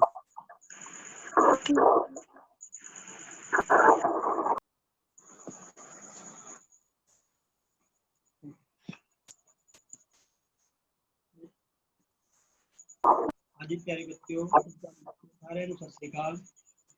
ਤੇ ਅੱਜ ਅੱਖਰ ਗਿਆਨ ਐਕਟੀਵਿਟੀ ਦੇ ਤਹਿਤ ਅਸੀਂ ਪਿਛਲੇ ਰੋਜ਼ ਦੇ ਵਿੱਚ ਜਿਹੜੇ ਸਾਰੇ ਕੀਤੇ ਕੰਮ ਦੀ ਦੁਹਰਾਈ, ਪਲੱਸ ਕੁਝ ਹੋਰ ਜਿਹੜੇ ਨਵੇਂ ਅੱਖਰ ਹੈ ਉਹਨਾਂ ਦੀ ਬਣਾਵਟ ਤੇ ਉਹਨਾਂ ਨੂੰ ਲਿਖਣ ਦਾ ਢੰਗ, ਤੇ ਜੋ ਉਹਦੇ ਨਾਲ ਮਿਲਦੇ ਜੁਲਦੇ ਅੱਖਰ ਹੈ ਉਹਨਾਂ ਦੇ ਕਾਰਨ ਤੇ ਉਹਨਾਂ ਦੇ ਆਪਣਾ ਲਿਖਣ ਦੇ ਢੰਗਾਂ ਸੰਬੰਧੀ ਜਿਹੜੀ ਜਾਣਕਾਰੀ ਹਾਸਲ ਕਰਾਂਗੇ। ਆਪਾਂ ਪਹਿਲੇ ਰੋਜ਼ ਜਿਹੜੀ ਗੱਲ ਕਰੀ ਉਹਦੇ ਵਿੱਚ ਆਪਾਂ ਹਾਹਾ, ਰਾਰਾ, ਗੱਗਾ ਜਿਹੜਾ ਅੱਖਰਾਂ ਦੀ ਜਿਹੜੀ ਬਣਾਵਟ ਵੱਲ ਧਿਆਨ ਦਿੱਤਾ ਸੀ, ਕਿਉਂਕਿ ਤਿੰਨੇ ਜਿਹੜੇ ਅੱਖਰ ਹੈ ਇਹ ਮਿਲਦੇ ਜੁਲਦੇ ਸੀ। ਇਸ ਤੋਂ ਬਾਅਦ ਆਪਾਂ ਜਿਹੜਾ ਕੱਲ ਦੂਜਾ ਜਿਹੜਾ ਗਰੁੱਪ ਸੀ ਉਹ ਹੈਗਾ ਚੱਚਾ, ਦੱਦਾ, ਢੱਡਾ ਤੇ ਜੱਜਾ ਜਿਹੜਾ ਅੱਖਰ ਹੈ ਇਹਨਾਂ ਦੀ ਕੀਤੀ, ਕਿਉਂਕਿ ਇਸ ਦੇ ਵਿੱਚ ਜਿਹੜੀਆਂ ਗਲਾਈਆਂ, ਜਿਹੜੀ ਤਿਰਛਾਪਣ ਹੈ ਜਾਂ ਮਤਲਬ ਮਿਲਦੇ ਜੁਲਦੇ ਅੱਖਰ ਹੋਣ ਦੇ ਕਾਰਨ ਇਹਨਾਂ ਦੇ ਉੱਪਰ ਆਪਾਂ ਥੋੜੀ ਜ਼ਿਆਦਾ ਫੋਕਸ ਕੀਤਾ ਸੀ। ਅੱਜ ਜਿਹੜਾ ਆਪਾਂ ਤੁਹਾਡੇ ਕੋਲ ਜਿਹੜੀ ਗੱਲ ਕਰਾਂਗੇ, ਪਹਿਲਾਂ ਤਾਂ ਆਪਾਂ ਕੱਲ ਜਿਹੜਾ ਲਿਖਣ ਦਾ ਢੰਗ ਸਿੱਖਿਆ ਸੀ ਵੀ ਕੋਈ ਵੀ ਜਿਹੜਾ ਅੱਖਰ ਹੈ ਉਹ ਆਪਾਂ ਕਿੱਥੋਂ ਲਿਖ ਸਕਦੇ, ਕਿੱਥੋਂ ਸ਼ੁਰੂਆਤ ਕਰਨੀ, ਕਿੱਥੋਂ ਆਪਾਂ ਸਾਡੀ ਜਿਹੜੀ ਲਿਖਾਈ ਦੇ ਵਿੱਚ ਮੇਨ ਪ੍ਰੋਬਲਮਸ ਹੈਗੀਆਂ ਵੀ ਆਪਾਂ ਜਿਹੜੇ ਅੱਖਰਾਂ ਦੀ ਬਣਾਵਟ ਨੂੰ ਬਹੁਤ ਨਾ ਮਤਲਬ ਕਰ ਦਿੰਦੇ। ਜੇ ਮੈਂ ਰਨਿੰਗ ਲਿਖਾਈ ਦੀ ਗੱਲ ਕਰਾਂ ਤਾਂ ਜਿਸ ਤਰ੍ਹਾਂ ਕਿ ਸਾਡਾ ਜਿਹੜਾ ਬੋਰਡ ਹੈ ਉਸ ਦੇ ਵਿੱਚ ਆਪਾਂ ਮਤਲਬ ਜਦੋਂ ਆਪਾਂ ਰਨਿੰਗ ਲਿਖਾਈ ਦੇ ਵਿੱਚ ਲਿਖਦੇ ਜਾਂਦੇ ਹਾਂ ਤਾਂ ਅਸੀਂ ਪੱਕੇ ਨੂੰ ਇਸ ਤਰ੍ਹਾਂ ਲਿਖ ਦਿੰਦੇ ਹੈਗੇ, ਭੱਬੇ ਨੂੰ ਆਹ ਲਿਖ ਦਿੰਦੇ ਹੈਗੇ, ਤੇ ਇਸ ਤੋਂ ਬਾਅਦ ਜੇਕਰ ਜਿਹੜਾ ਜੱਜਾ ਹੈ ਉਹਨੂੰ ਅਸੀਂ ਏਦਾਂ ਲਿਖ ਦਿੰਦੇ ਹੈਗੇ, ਜਾਂ ਅੱਖਰਾਂ ਦੀ ਜਿਹੜੀ ਬਣਾਵਟ ਹੈ ਅੱਛਾ ਅਸੀਂ ਇਸ ਤਰ੍ਹਾਂ ਲਿਖ ਦਿੰਦੇ ਹੈਗੇ। ਇਹ ਮਤਲਬ ਜਿਹੜੇ ਸਾਡੇ ਸਾਰੇ ਅੱਖਰ ਕੀ ਹੋ ਜਾਂਦੇ ਆਪਣੇ ਗਲਤ ਹੋ ਜਾਂਦੇ ਹੈਗੇ। ਤੇ ਕਿਉਂਕਿ ਇਹ ਜਿਹੜੇ ਅੱਖਰ ਹੈਗੇ ਇਹਨਾਂ ਦੀ ਇੱਕ ਅਲੱਗ ਉਹ ਹੈ, ਅੱਖਰਾਂ ਦੀ ਆਕਾਰ ਵੰਡ ਹੈ। ਆਕਾਰ ਵੰਡ ਦੇ ਵਿੱਚ ਜਿਹੜੀ ਸਾਡੇ ਭਾਵ ਉਹਨਾਂ ਦੇ ਅੱਖਰਾਂ ਦੇ ਮਿਲਦੇ ਜੁਲਦੇ ਅੱਖਰ ਹੈ, ਜਿਨ੍ਹਾਂ ਵਿੱਚ ਸਭ ਤੋਂ ਪਹਿਲਾਂ ਸਾਡੇ ਕੋਲ ਕੀ ਆ ਜਾਂਦਾ ਹੈ, ਹਾਹਾ ਆ ਗਿਆ। ਜੇ ਹਾਹੇ ਨੂੰ ਆਪਾਂ ਪੂਰਾ ਮਿਲਾ ਦਈਏ ਤਾਂ ਰਾਰਾ ਆ ਗਿਆ। ਜੇ ਰਾਰੇ ਨੂੰ ਆਪਾਂ ਪੂਰਾ ਮਿਲਾ ਦਈਏ ਤਾਂ ਸਾਡਾ ਕੀ ਬਣ ਜਾਂਦਾ, ਗੱਗਾ ਬਣ ਜਾਂਦਾ। ਇਸ ਤੋਂ ਅਗਲਾ ਜਿਹੜਾ ਸਾਡਾ ਸਟੈਪ ਹੈਗਾ ਉਹ ਕੀ ਹੈਗਾ, ਸਾਡਾ ਦੱਦਾ ਆ ਗਿਆ ਜੀ। ਤੇ ਦੇਖੋ ਜਿੱਧਰ ਜਿੱਧਰ ਨੂੰ ਆਪਾਂ ਘੁਮਾ ਰਹੇ ਇਹ ਸਾਡਾ ਦੱਦਾ ਆ ਗਿਆ। ਜੇ ਦੱਦੇ ਨੂੰ ਆਪਾਂ ਪੂਰਾ ਜਿਹੜਾ ਮਿਲਾ ਦਿੰਦੇ ਹੈਗੇ ਤਾਂ ਸਾਡਾ ਕੀ ਬਣ ਜਾਂਦਾ ਹੈਗਾ, ਚੱਚਾ ਆ ਗਿਆ ਜੀ। ਤੇ ਇਸੇ ਤਰ੍ਹਾਂ ਫਿਰ ਅੱਗੇ ਸਾਡੇ ਕੋਲ ਕੀ ਆ ਗਿਆ, ਢੱਡਾ। ਇਸ ਤਰ੍ਹਾਂ ਜਿਹੜਾ ਹੈ ਕਰਕੇ ਹੈਗੇ ਥੋੜਾ ਜਿਹਾ ਹੋ ਗਿਆ। ਤੇ ਹੁਣ ਆ ਜਿਹੜਾ ਮੈਂ ਕੱਕੇ ਨਾਲੇ ਭੱਬੇ ਦੀ ਗੱਲ ਕਰ ਰਿਹਾ ਸੀ, ਇਹਨਾਂ ਦੋਨਾਂ ਅੱਖਰਾਂ ਦਾ ਆਪਸ ਦੇ ਵਿੱਚ ਬਹੁਤ ਜ਼ਿਆਦਾ ਸੰਬੰਧ ਹੈ। ਤੇ ਥੋੜੀ ਜਿਹੀ ਟੈਕਨੀਕਲ ਪ੍ਰੋਬਲਮ ਹੈ। ਸਾਰਿਆਂ ਨੂੰ ਆਵਾਜ਼ ਆ ਰਹੀ ਸਰ? ਹੈਲੋ ਹਾਂਜੀ ਸਰ, ਆ ਰਹੀ ਹੈ ਜੀ। ਸਰ ਅੱਖਰ ਥੋੜੇ ਜਿਹੇ ਆ ਰਹੇ ਜੀ, ਸੈਟਿੰਗ ਦੀ ਕੋਈ ਪ੍ਰੋਬਲਮ ਹੈ ਜੀ? ਅੱਖਰ ਪੁੱਠੇ ਆ ਰਹੇ ਜੀ। ਨਹੀਂ ਸਰ, ਸਾਨੂੰ ਸਿੱਧੇ ਆ ਰਹੇ ਆ ਜੀ, ਸਾਨੂੰ ਸਿੱਧੇ ਆ ਰਹੇ ਆ ਜੀ, ਬਿਲਕੁਲ ਠੀਕ ਆ। ਠੀਕ ਹੈ ਜੀ ਸਰ। ਤੇ ਦੇਖੋ ਆਪਾਂ ਜਿਹੜਾ ਕੱਕਾ ਹੈ ਔਰ ਜਿਹੜਾ ਭੱਬਾ ਹੈਗਾ, ਇਹ ਅੱਖਰ ਜਿਹੜੇ ਦੋਨੇ ਸੇਮ ਦੇ ਹੈ। ਸੇਮ ਕਿਸ ਤਰ੍ਹਾਂ ਹੈਗੇ, ਕਿਉਂਕਿ ਆਪਾਂ ਇੱਥੇ ਇਹਦੀ ਜਿਹੜੀ ਗੁਲਾਈ ਹੈ, ਵਿਚਕਾਰਲੀ ਗੁਲਾਈ ਹੈ, ਤੇ ਭੱਬਾ ਹੈ ਇਹਦੀ ਜਿਹੜੀ ਗੁਲਾਈ ਹੈ, ਇਹ ਦੋਨਾਂ ਦੀ ਆਪਣੀ ਸੇਮ ਹੁੰਦੀ ਹੈ। ਜਿਸ ਤਰ੍ਹਾਂ ਕਿ ਆਪਾਂ ਇਹ ਕੱਕਾ ਆਪਾਂ ਇਸ ਤਰ੍ਹਾਂ ਲਿਖਣਾ, ਇਹ ਇਸ ਤਰ੍ਹਾਂ ਬਣ ਗਿਆ। ਹੁਣ ਜਦੋਂ ਆਪਾਂ ਭੱਬਾ ਲਿਖਦੇ ਹਾਂ ਤਾਂ ਇਹ ਵੀ ਸਾਡਾ ਇਸ ਤਰ੍ਹਾਂ ਲਿਖਦੇ ਹਾਂ। ਤੇ ਦੋਨਾਂ ਦੇ ਵਿੱਚ ਜਿਹੜੀ ਸਾਡੀ ਹੈ, ਇਹਨੂੰ ਆਪਾਂ ਇੱਥੋਂ ਗੋਲ ਕਰਨਾ, ਨਾ ਕਿ ਇੱਥੋਂ ਆਪਾਂ ਇਸ ਤਰ੍ਹਾਂ ਤਿਰਛਾ ਨਹੀਂ ਕਰਨਾ। ਆਹ ਜਿਹੜਾ ਜੇ ਆਪਾਂ ਇਹਦਾ ਇਸ ਤਰ੍ਹਾਂ ਦੀ ਕਰਵ ਜੀ ਕੱਢ ਦਿੰਦੇ ਤਾਂ ਇਹ ਸਾਡਾ ਕੀ ਹੋ ਜਾਂਦਾ, ਗਲਤ ਹੋ ਜਾਂਦਾ ਹੈਗਾ। ਤੇ ਇਸੇ ਤਰ੍ਹਾਂ ਜਿਹੜਾ ਸਾਡਾ ਪਹਿਲਾ ਜਿਹੜਾ ਸਾਡਾ ਸੈਟ ਆ ਹਾਹਾ ਰਾਰਾ ਗੱਗਾ, ਇਹ ਸੇਮ ਜਿਹੜੇ ਅੱਖਰ ਹੋ ਗਏ। ਇਹ ਸਾਡੇ ਬੱਚਿਆਂ ਨੂੰ ਜਦੋਂ ਵੀ ਆਪਾਂ ਲਿਖਣਾ ਸਿਖਾਉਣਾ ਹੈਗਾ ਤੇ ਸਭ ਤੋਂ ਪਹਿਲਾਂ ਇਹ 3 ਅੱਖਰ ਹੀ ਸਿਖਾਏ ਜਾਣੇ ਆ, ਕਿਉਂਕਿ ਇਹਨਾਂ ਦੀ ਬਣਤਰ ਵੀ ਸੌਖੀ ਹੈ ਤੇ ਇਹ ਅੱਖਰ ਆਪਸ ਵਿੱਚ ਮਿਲਦੇ ਜੁਲਦੇ ਵੀ ਹੈ। ਜਦੋਂ ਇਸ ਤੋਂ ਬਾਅਦ ਥੋੜਾ ਜਿਹਾ ਜਿਹੜਾ ਸਟੈਪ ਹੈ ਆਪਾਂ ਔਖਾ ਕਰ ਦੇਣਾ ਤਾਂ ਉਹ ਸਾਡਾ ਦੱਦਾ ਆ ਜਾਂਦਾ। ਫਿਰ ਉਸ ਤੋਂ ਬਾਅਦ ਕੀ ਆ ਜਾਂਦਾ, ਚੱਚਾ ਆ ਜਾਂਦਾ। ਫਿਰ ਇਹ ਕੀ ਜਾਂਦਾ, ਢੱਡਾ ਆ ਗਿਆ। ਇਸ ਤੋਂ ਵੀ ਅੱਗੇ ਜਿਹੜਾ ਸਾਡਾ ਫਿਰ ਥੋੜਾ ਜਿਹਾ ਹੋਰ ਔਖਾ ਕਰ ਦਈਏ ਤਾਂ ਜਿਹੜਾ ਸਾਡੇ ਕੋਲ ਕੀ ਹੈ, ਆਪਾਂ ਫਿਰ ਆਪਾਂ ਟੈਂਕਾ ਸ਼ੁਰੂ ਕਰ ਦਿੰਦੇ ਹਾਂ, ਕਿਉਂਕਿ ਇਹ ਜਿਹੜੇ ਅੱਖਰ ਹੈ ਆਹ ਟੈਂਕਾ ਹੈ। ਇਸੇ ਦੇ ਟੈਂਕੇ ਤੋਂ ਬਾਅਦ ਜਿਹੜਾ ਹੈਗਾ, ਟੈਂਕੇ ਤੋਂ ਬਾਅਦ ਅਸੀਂ ਇਹਦੇ ਨਾਲ ਜੇ ਅਸੀਂ ਉੱਪਰ ਲਗਾਉਂਦੇ ਅੱਗੇ ਤਾਂ ਸਾਡਾ ਕੀ ਬਣ ਜਾਂਦਾ, ਈੜੀ ਬਣ ਜਾਂਦੀ ਹੈ। ਫਿਰ ਇਸ ਤੋਂ ਬਾਅਦ ਸਾਡਾ ਜਿਹੜਾ ਟੈਂਕਾ ਹੋ ਗਿਆ, ਈੜੀ ਹੋ ਗਈ। ਇਸ ਤੋਂ ਬਾਅਦ ਸਾਡੇ ਕੋਲ ਹੋਰ ਅੱਖਰ ਜਿਹੜੇ ਇਸੇ ਤਰ੍ਹਾਂ ਸਿਮਿਲਰਲੀ ਜਿਹੜੇ ਆ ਜਾਂਦੇ ਹੈਗੇ। ਤੁਸੀਂ ਸੋਚ ਕੇ ਦੇਖੋ ਇਸ ਦੇ ਨਾਲ ਦਾ ਹੋਰ ਅੱਖਰ ਜਿਹੜਾ ਸਿਮਿਲਰ ਕਿਹੜਾ ਹੈਗਾ, ਜਿਹੜਾ ਕਿ ਮਤਲਬ ਆਪਾਂ ਇਸ ਤਰ੍ਹਾਂ ਬਣਾ ਸਕਦੇ ਹਾਂ, ਜਿਹਦੇ ਨਾਲ ਕਿ ਜਿਹੜੀ ਸਾਡੀ ਜਿਹੜੀ ਸਮੱਸਿਆ ਹੈ ਸੋਲਵ ਹੋ ਜਾਂਦੀ ਹੈ। ਬੱਚੇ ਨੂੰ ਅੱਖਰ ਦੀ ਵੀ ਪਹਿਚਾਣ ਹੋ ਜਾਂਦੀ ਹੈ। ਇਸ ਤੋਂ ਅੱਗੇ ਜਿਹੜਾ ਸਾਡਾ, ਜੇ ਮੈਂ ਥੋੜੀ ਜਿਹੀ ਹੋਰ ਕਰ ਦੇਵਾਂ ਤਾਂ ਤੱਤਾ ਹੈਗਾ ਜੀ। ਆਹ ਦੇਖੋ ਜੀ, ਇਹ ਵੀ ਸਾਡੀ ਜਿਹੜੀ ਅੱਖਰ ਬਣਾਵਟ ਦੇ ਵਿੱਚ ਇਹ ਤੱਤਾ ਹੈ। ਇਸ ਤਰ੍ਹਾਂ ਇਹਦਾ ਵੀ ਜਿਹੜਾ ਆਪਾਂ ਇਸ ਤਰ੍ਹਾਂ ਨਹੀਂ ਕੱਢਣਾ, ਇਹ ਸਾਡਾ ਤੱਤਾ। ਤੇ ਤੱਤੇ ਤੋਂ ਬਾਅਦ ਕੀ ਹੈਗਾ ਸਾਡੇ ਕੋਲ, ਡੱਡਾ। ਇਹ ਸਾਡਾ ਡੱਡਾ ਹੋ ਗਿਆ। ਫਿਰ ਉਸ ਤੋਂ ਬਾਅਦ ੜਾ, ਇਹ ਸਾਡਾ ਕੀ ਬਣ ਗਿਆ, ਦਾੜਾ ਬਣ ਗਿਆ। ਇਹਨਾਂ ਤਿੰਨਾਂ ਅੱਖਰਾਂ ਦੀ ਜਿਹੜੀ ਸਾਡੀ ਬਣਤਰ ਹੈ ਉਹ ਵੀ ਇੱਕ ਤਰ੍ਹਾਂ ਦੀ ਹੈ। ਬਸ ਇਸੇ ਗੱਲ ਦਾ ਧਿਆਨ ਰੱਖਣਾ ਵੀ ਜਿਹੜੇ ਅੱਖਰ ਹੈ ਜਦੋਂ ਆਪਾਂ ਉਹਨਾਂ ਦੀ ਕਰਵ ਕਰਦੀ ਹੈ ਤਾਂ ਉਹਨਾਂ ਨੂੰ ਆਪਾਂ ਇਸ ਤਰ੍ਹਾਂ ਤਿਰਛੇ ਨਹੀਂ ਕਰਨਾ, ਤਿਰਛੇ ਨਹੀਂ ਹੋਣੇ ਚਾਹੀਦੇ। ਇਹ ਅੱਖਰ ਥੋੜੀ ਜਿਹੀ ਗਲਾਈ ਚ, ਕਿਉਂਕਿ ਆਪਾਂ ਜਿਸ ਦਿਨ ਪਹਿਲੀ ਪ੍ਰੈਕਟਿਸ ਕਰੀ ਸੀ ਉਸ ਦੇ ਵਿੱਚ ਆਪਾਂ ਹਾਫ ਸਰਕਲ ਦੱਸਿਆ ਸੀ, ਮਤਲਬ ਸੀ ਇਨ ਦਿਸ ਵੇ, ਇੱਧਰ ਇਸ ਤਰ੍ਹਾਂ ਕੀਤਾ ਸੀ। ਫਿਰ ਆਹ ਜਿਹੜੀ ਪ੍ਰੈਕਟਿਸ ਕਰੀ ਸੀ ਜਾਂ ਜਿਹੜਾ ਸਾਡੇ ਕੋਲ ਆਹ ਪੈਟਰਨ ਬਣਾਇਆ ਸੀ ਇਸ ਤਰ੍ਹਾਂ, ਇਹ ਸਾਡਾ ਜਿਹੜਾ ਸਾਰਾ ਹੈ ਇਹ ਮਰੂੜੀਆਂ ਤੇ ਗਲਾਈਆਂ ਨੂੰ ਧਿਆਨ ਵਿੱਚ ਰੱਖ ਕੇ ਬਣਾਇਆ ਸੀ ਵੀ ਕੋਈ ਅੱਖਰ ਜਿਹੜਾ ਆਪਾਂ ਕਿਸ ਤਰ੍ਹਾਂ ਉਹਦੀ ਜਿਹੜੀ ਹੈ ਪ੍ਰੈਕਟਿਸ ਕਰਨੀ ਹੈਗੀ। ਤੇ ਜਿਹੜਾ ਸਾਡੇ ਕੋਲ ਆਪਾਂ ਕੀਤਾ ਸੀ, ਦੱਦਾ ਕਰਿਆ ਸੀ, ਚੱਚਾ ਕਰਿਆ ਸੀ, ਢੱਡਾ ਕਰਿਆ ਸੀ, ਉਸਦੇ ਨਾਲ ਇੱਕ ਅੱਖਰ ਸਾਡਾ ਕਿਹੜਾ ਆ ਜਾਂਦਾ, ਹੋਰ ਜੱਜਾ। ਹੁਣ ਇਹਨਾਂ ਸਾਰਿਆਂ ਅੱਖਰਾਂ ਦੇ ਵਿੱਚ ਕੀ ਸਿਮਿਲੈਰਿਟੀ ਕੀ ਹੈਗੀ, ਸਿਮਿਲੈਰਿਟੀ ਇਹਨਾਂ ਦੇ ਵਿੱਚ ਜਿਹੜੀ ਆਹ ਮਰੂੜੀ ਹੈ, ਜਿਹੜੀ ਆਹ ਹੈ, ਇਹਨਾਂ ਸਾਰਿਆਂ ਦੀ ਕੀ ਹੁੰਦੀ ਹੈ, ਇੱਕ ਸੇਮ ਹੁੰਦੀ ਹੈ। ਇਹ ਬਹੁਤ ਜ਼ਿਆਦਾ ਬੜੀ ਨਹੀਂ ਬਣਾਣੀ, ਇਹ ਤਾਂ ਜਿੱਥੋਂ ਅੱਖਰ ਆਪਾਂ ਲਿਖਿਆ ਬਸ ਉੱਥੋਂ ਥੋੜੀ ਜਿਹੀ ਕਰਕੇ ਸਿੱਧੇ ਇਸ ਤਰ੍ਹਾਂ ਜਿਹੜੀ ਮਤਲਬ ਆਪਾਂ ਕਰ ਸਕਦੇ ਹਾਂ। ਤੇ ਇਹ ਜਿਹੜੀ ਸਾਡੇ ਅੱਖਰਾਂ ਦੀ ਬਨਾਵਟ ਹੈ, ਪਹਿਲਾ ਸੈੱਟ ਜਿਹੜਾ ਸਾਡਾ ਹਾਹਾ ਰਾਰਾ ਗੱਗਾ, ਉਸ ਤੋਂ ਬਾਅਦ ਜਿਹੜਾ ਦੂਜਾ ਸੈੱਟ ਸਾਡੇ ਕੋਲ ਦੱਦਾ ਚੱਚਾ ਢੱਡਾ ਜੱਜਾ। ਇਹਦੇ ਵਿੱਚ ਜਿਹੜੀ ਇਹਦੀ ਮਰੂੜੀ ਹੈ ਸਾਰਿਆਂ ਦੀ ਉੱਪਰਲਾ ਸਾਈਡ ਹੈ ਇਹ ਬਿਲਕੁਲ ਸਾਰੀਆਂ ਕੀਆਂ ਦੀਆਂ ਸੇਮ ਆ ਜਾਂਦੀਆਂ। ਫਿਰ ਆ ਜਾਂਦਾ ਕੱਕਾ ਤੇ ਭੱਬਾ। ਕੱਕਾ ਔਰ ਭੱਬੇ ਦੀ ਕੀ ਗੱਲ ਹੈ ਵੀ ਜਿਹੜੀ ਇਹਨਾਂ ਦੀ ਵਿਚਕਾਰਲੀ ਆਹ ਜਿਹੜੀ ਗਲਾਈ ਹੈ ਇਹ ਦੋਨਾਂ ਦੀ ਕੀ ਹੁੰਦੀ ਹੈ, ਸੇਮ ਹੁੰਦੀ ਹੈ। ਤੇ ਇਸੇ ਤਰ੍ਹਾਂ ਔਰ ਇਹਨੂੰ ਤਿਰਛਾ ਨਹੀਂ ਕਰਨਾ। ਇਸ ਤੋਂ ਬਾਅਦ ਜਿਹੜਾ ਹੋਰ ਜਿਹੜਾ ਡਿਫੀਕਲਟੀ ਦਾ ਜਿਹੜਾ ਲੈਵਲ ਥੋੜਾ ਜਿਹਾ ਹੋਰ ਔਖਾ ਕਰ ਦੇਣਾ। ਆਪਾਂ ਬੱਚਿਆਂ ਨੂੰ ਜਿਹੜਾ ਜਦੋਂ ਅੱਖਰ ਸਿਖਾਣੇ ਆ ਤਾਂ ਸਭ ਤੋਂ ਪਹਿਲਾਂ ਸੌਖੇ ਤੇ ਔਖੇ ਵੱਲ ਨੂੰ ਲੈ ਕੇ ਜਾਣਾ, ਕਿਉਂਕਿ ਬੱਚੇ ਜਿਹੜੇ ਆ ਬਹੁਤ ਜ਼ਿਆਦਾ ਵਧੀਆ ਢੰਗ ਦੇ ਨਾਲ ਜਿਹੜੇ ਤਾਂ ਹੀ ਸਿੱਖ ਸਕਦੇ ਜੇਕਰ ਉਹਨਾਂ ਨੂੰ ਸੌਖੇ ਤੇ ਔਖੇ ਵੱਲ ਲੈ ਕੇ ਜਾਈਏ। ਜੇ ਪਹਿਲੇ ਹੀ ਔਖੇ ਦੇ ਵਿੱਚ ਚੱਲ ਜਾਣਗੇ ਤਾਂ ਬੱਚਿਆਂ ਦੀ ਜਿਹੜੀ ਰੁਚੀ ਹੈ ਉਹ ਖਤਮ ਹੋ ਜਾਊਗੀ ਤੇ ਬੱਚਿਆਂ ਦਾ ਜਿਹੜਾ ਹੈ ਜਿਹੜਾ ਸਿੱਖਣ ਦੇ ਵਿੱਚ ਜਿਹੜੀ ਰੋਚਕਤਾ ਹੈ ਉਹਦੇ ਵਿੱਚ ਕਮੀ ਆ ਜਾਣੀ ਤੇ ਉਹ ਭਾਸ਼ਾ ਦੇ ਜਿਹੜੇ ਅਸਲ ਮੰਤਵ ਹੈ, ਉਦੇਸ਼ ਹੈ, ਉਹਨਾਂ ਦੀ ਪੂਰਤੀ ਨਹੀਂ ਕਰ ਸਕਣਗੇ। ਤੇ ਕਿਸੇ ਵੀ ਭਾਸ਼ਾ ਦੇ ਲਈ ਜਿਹੜਾ ਜ਼ਰੂਰੀ ਹੈ, ਕਿਉਂਕਿ ਜਿਹੜਾ ਸਾਡੀ ਲਿਖਾਈ ਹੈ ਉਹ ਸਾਡੇ ਵਿਅਕਤੀਤਵ ਦਾ ਪ੍ਰਦਰਸ਼ਨ ਕਰਦੀ ਹੈ। ਸਾਡੇ ਬਹੁਤ ਹੀ ਜਿਹੜੇ ਸਤਿਕਾਰਯੋਗ ਮਹਾਤਮਾ ਗਾਂਧੀ ਜੀ, ਜਿਹਨਾਂ ਨੂੰ ਰਾਸ਼ਟਰਪਿਤਾ ਦੇ ਨਾਂ ਤੇ ਜਾਣਿਆ ਜਾਂਦਾ ਹੈ, ਉਹਨਾਂ ਦੇ ਮਨ ਦੇ ਵਿੱਚ ਇੱਕ ਗਲਤ ਧਾਰਨਾ ਕਿਸੇ ਨੇ ਬਿਠਾ ਦਿੱਤੀ ਸੀ ਕਿ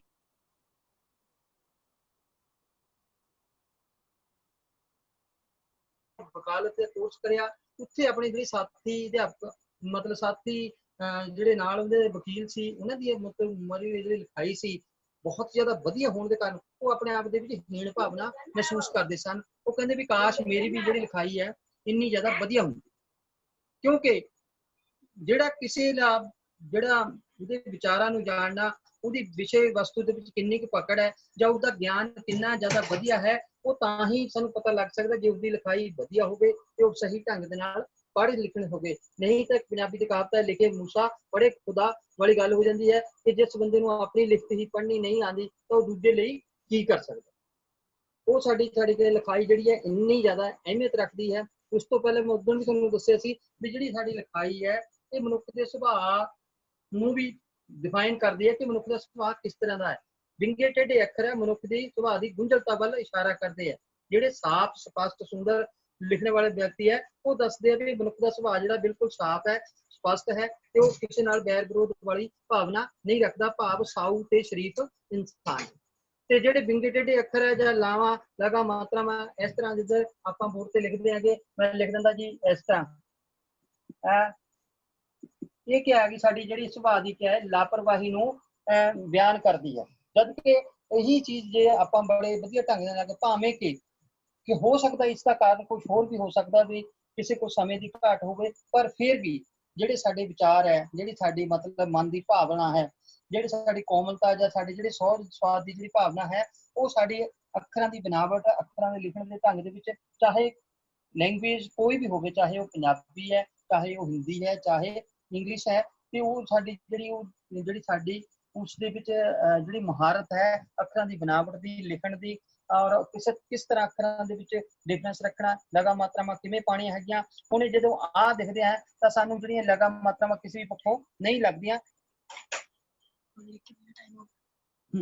ਤੇ ਇਸੇ ਕਰਕੇ ਆਪਾਂ ਥੋੜਾ ਜਿਹਾ ਮਤਲਬ ਇਹਨਾਂ ਚੀਜ਼ਾਂ ਵੱਲ ਧਿਆਨ ਦੇਣਾ ਹੈਗਾ, ਅੱਖਰਾਂ ਦੀ ਡਿਫੀਕਲਟੀ ਵੱਲ ਧਿਆਨ ਦੇਣਾ ਹੈਗਾ ਤੇ ਇਹਨਾਂ ਨੂੰ ਕਰਨਾ। ਇਸੇ ਤਰ੍ਹਾਂ ਜਦੋਂ ਆਪਾਂ ਅੱਖਰ ਲਿਖਦੇ ਇੱਕ ਬਹੁਤ ਡਿਫੀਕਲਟੀ 'ਚ ਆਪਾਂ ਚੱਲ ਜਾਂਦੇ ਹੈਗੇ, ਆਪਾਂ ਵਾਵਾ ਲਿਖਦੇ ਹੈਗੇ, ਵਾਵਾ ਇਸ ਤਰ੍ਹਾਂ ਲਿਖਿਆ ਜਾਂਦਾ ਜੀ, ਠੀਕ ਹੈ। ਤੇਰੀ ਦੀ ਅੱਧ ਦੇ ਵਿੱਚ ਆ ਜਾਣਾ ਇਸ ਤਰ੍ਹਾਂ ਆ ਗਿਆ, ਇਸ ਤਰ੍ਹਾਂ ਇਹ ਆ ਗਿਆ ਤੇ ਇਹ ਹੋ ਗਿਆ ਜੀ, ਇਸ ਤਰ੍ਹਾਂ ਇਹ ਬਣ ਗਿਆ। ਫਿਰ ਇਸ ਤੋਂ ਬਾਅਦ ਇਹਦੇ ਨਾਲ ਦੇ ਮਿਲਦਾ ਜੁਲਦਾ ਅੱਖਰ ਜਿਹੜਾ ਸਾਡੇ ਕੋਲ ਕੀ ਹੈਗਾ, ਛੱਛਾ ਹੈ, ਉਹ ਇਸ ਤਰ੍ਹਾਂ ਆਪਾਂ ਜਿਹੜਾ ਲਿਖ ਸਕਦੇ। ਇਹ ਤਿੰਨੇ ਅੱਖਰਾਂ ਦੇ ਵੀ ਜਿਹੜੇ ਆਕਾਰ ਵੰਡ ਹੈ, ਆਕਾਰਾਂ ਦੇ ਹਿਸਾਬ ਨਾਲ ਇਹ ਤਿੰਨੇ ਅੱਖਰ ਵੀ ਇੱਕ ਗਰੁੱਪ ਦੇ ਵਿੱਚ ਆਉਂਦੇ ਹੈਗੇ। ਤਾਂ ਜਿਹੜੇ ਸਾਨੂੰ ਇਹ ਸਾਰੇ ਅੱਖਰ ਹੈ, ਜੇਕਰ ਸਾਡੀ ਅੱਖਰਾਂ ਦੀ ਬਨਾਵਟ ਬਿਲਕੁਲ ਠੀਕ ਹੈ ਤਾਂ ਸਾਡੀ ਜਿਹੜੀ ਲਿਖਾਈ ਹੈ ਉਹ ਆਪਣੇ ਆਪ ਹੀ ਠੀਕ ਹੋ ਜਾਵੇਗੀ। ਤੇ ਹਾਂਜੀ ਸਰ ਪਲੀਜ਼ ਆਵਾਜ਼ ਆ ਰਹੀ ਜੀ? ਹੈਲੋ ਹਾਂਜੀ ਆ ਰਹੀ ਮਾਸਟਰ ਜੀ, ਟਾਈਮ ਹੋ ਗਿਆ। ਹਾਂਜੀ ਸਰ ਟਾਈਮ ਹੋ ਗਿਆ ਜੀ, ਸਰ ਟਾਈਮ ਹੋ ਗਿਆ ਜੀ ਪੂਰਾ। ਬਾਕੀ ਕੱਲ ਕਰਦੇ ਨੇ ਆਪਾਂ। ਹਾਂਜੀ ਹਾਂਜੀ ਸਰ ਕੋਈ ਗੱਲ ਨਹੀਂ, ਜਿਹੜਾ ਇਸ ਤੋਂ ਅਗਲਾ ਜਿਹੜਾ ਪਾਰਟ ਹੈ ਆਪਾਂ ਕੱਲ ਕੰਟੀਨਿਊ ਕਰਾਂਗੇ। ਥੋੜਾ ਸਮੇਂ ਦੀ ਘਾਟ ਹੋਣ ਦੇ ਕਾਰਨ ਜਾਂ ਮੈਂ ਥੋੜਾ ਜਿਹਾ ਮੈਂ ਬਿਜ਼ੀ ਸੀ ਥੋੜਾ ਜਿਹਾ ਅੱਜ ਕੱਲ੍ਹ, ਇਸ ਕਰਕੇ ਕੁਝ ਆਪਣੀ ਟ੍ਰੇਨਿੰਗ ਲੱਗ ਗਏ ਹੈਗੇ ਜੀ। ਬਾਕੀ ਜਿਹੜਾ ਕੱਲ ਦਾ ਇਸ ਤੋਂ ਅਗਲਾ ਜਿਹੜਾ ਪਾਰਟ ਹੈ ਆਪਾਂ ਕੱਲ ਕਰਾਂਗੇ। ਤੇ ਜਿਹੜੇ ਸਾਰੇ ਕੱਲ ਨੂੰ ਅੱਖਰ ਪੂਰੇ ਕਰਵਾ ਕੇ ਇਸ ਤੋਂ ਅੱਗੇ ਜਿਹੜੀਆਂ ਲਗਾ ਮਾਤਰਾਵਾਂ ਤੇ ਲਗਾਖਰ ਦੀ ਜਿਹੜੀ ਜਾਣਕਾਰੀ ਦਿੱਤੀ ਜਾਊਗੀ, ਉਹਦੇ ਉਚਾਰਨ ਬਾਰੇ ਤੇ ਪੰਜਾਬੀ ਮੁਹਾਰਨੀ ਤੇ ਉਹਦੇ ਵਿੱਚ ਆਪਾਂ ਲਘੂ ਸਵਰ, ਦੀਰਘ ਸਵਰ ਆਦਿ ਚੀਜ਼ਾਂ, ਇਹਨਾਂ ਸਾਰਿਆਂ ਬਾਰੇ ਜਾਣਕਾਰੀ ਹਾਸਲ ਕਰਾਂਗੇ। ਧੰਨਵਾਦ ਜੀ। ਵਾਹਿਗੁਰੂ ਜੀ ਕਾ ਖਾਲਸਾ, ਵਾਹਿਗੁਰੂ ਜੀ।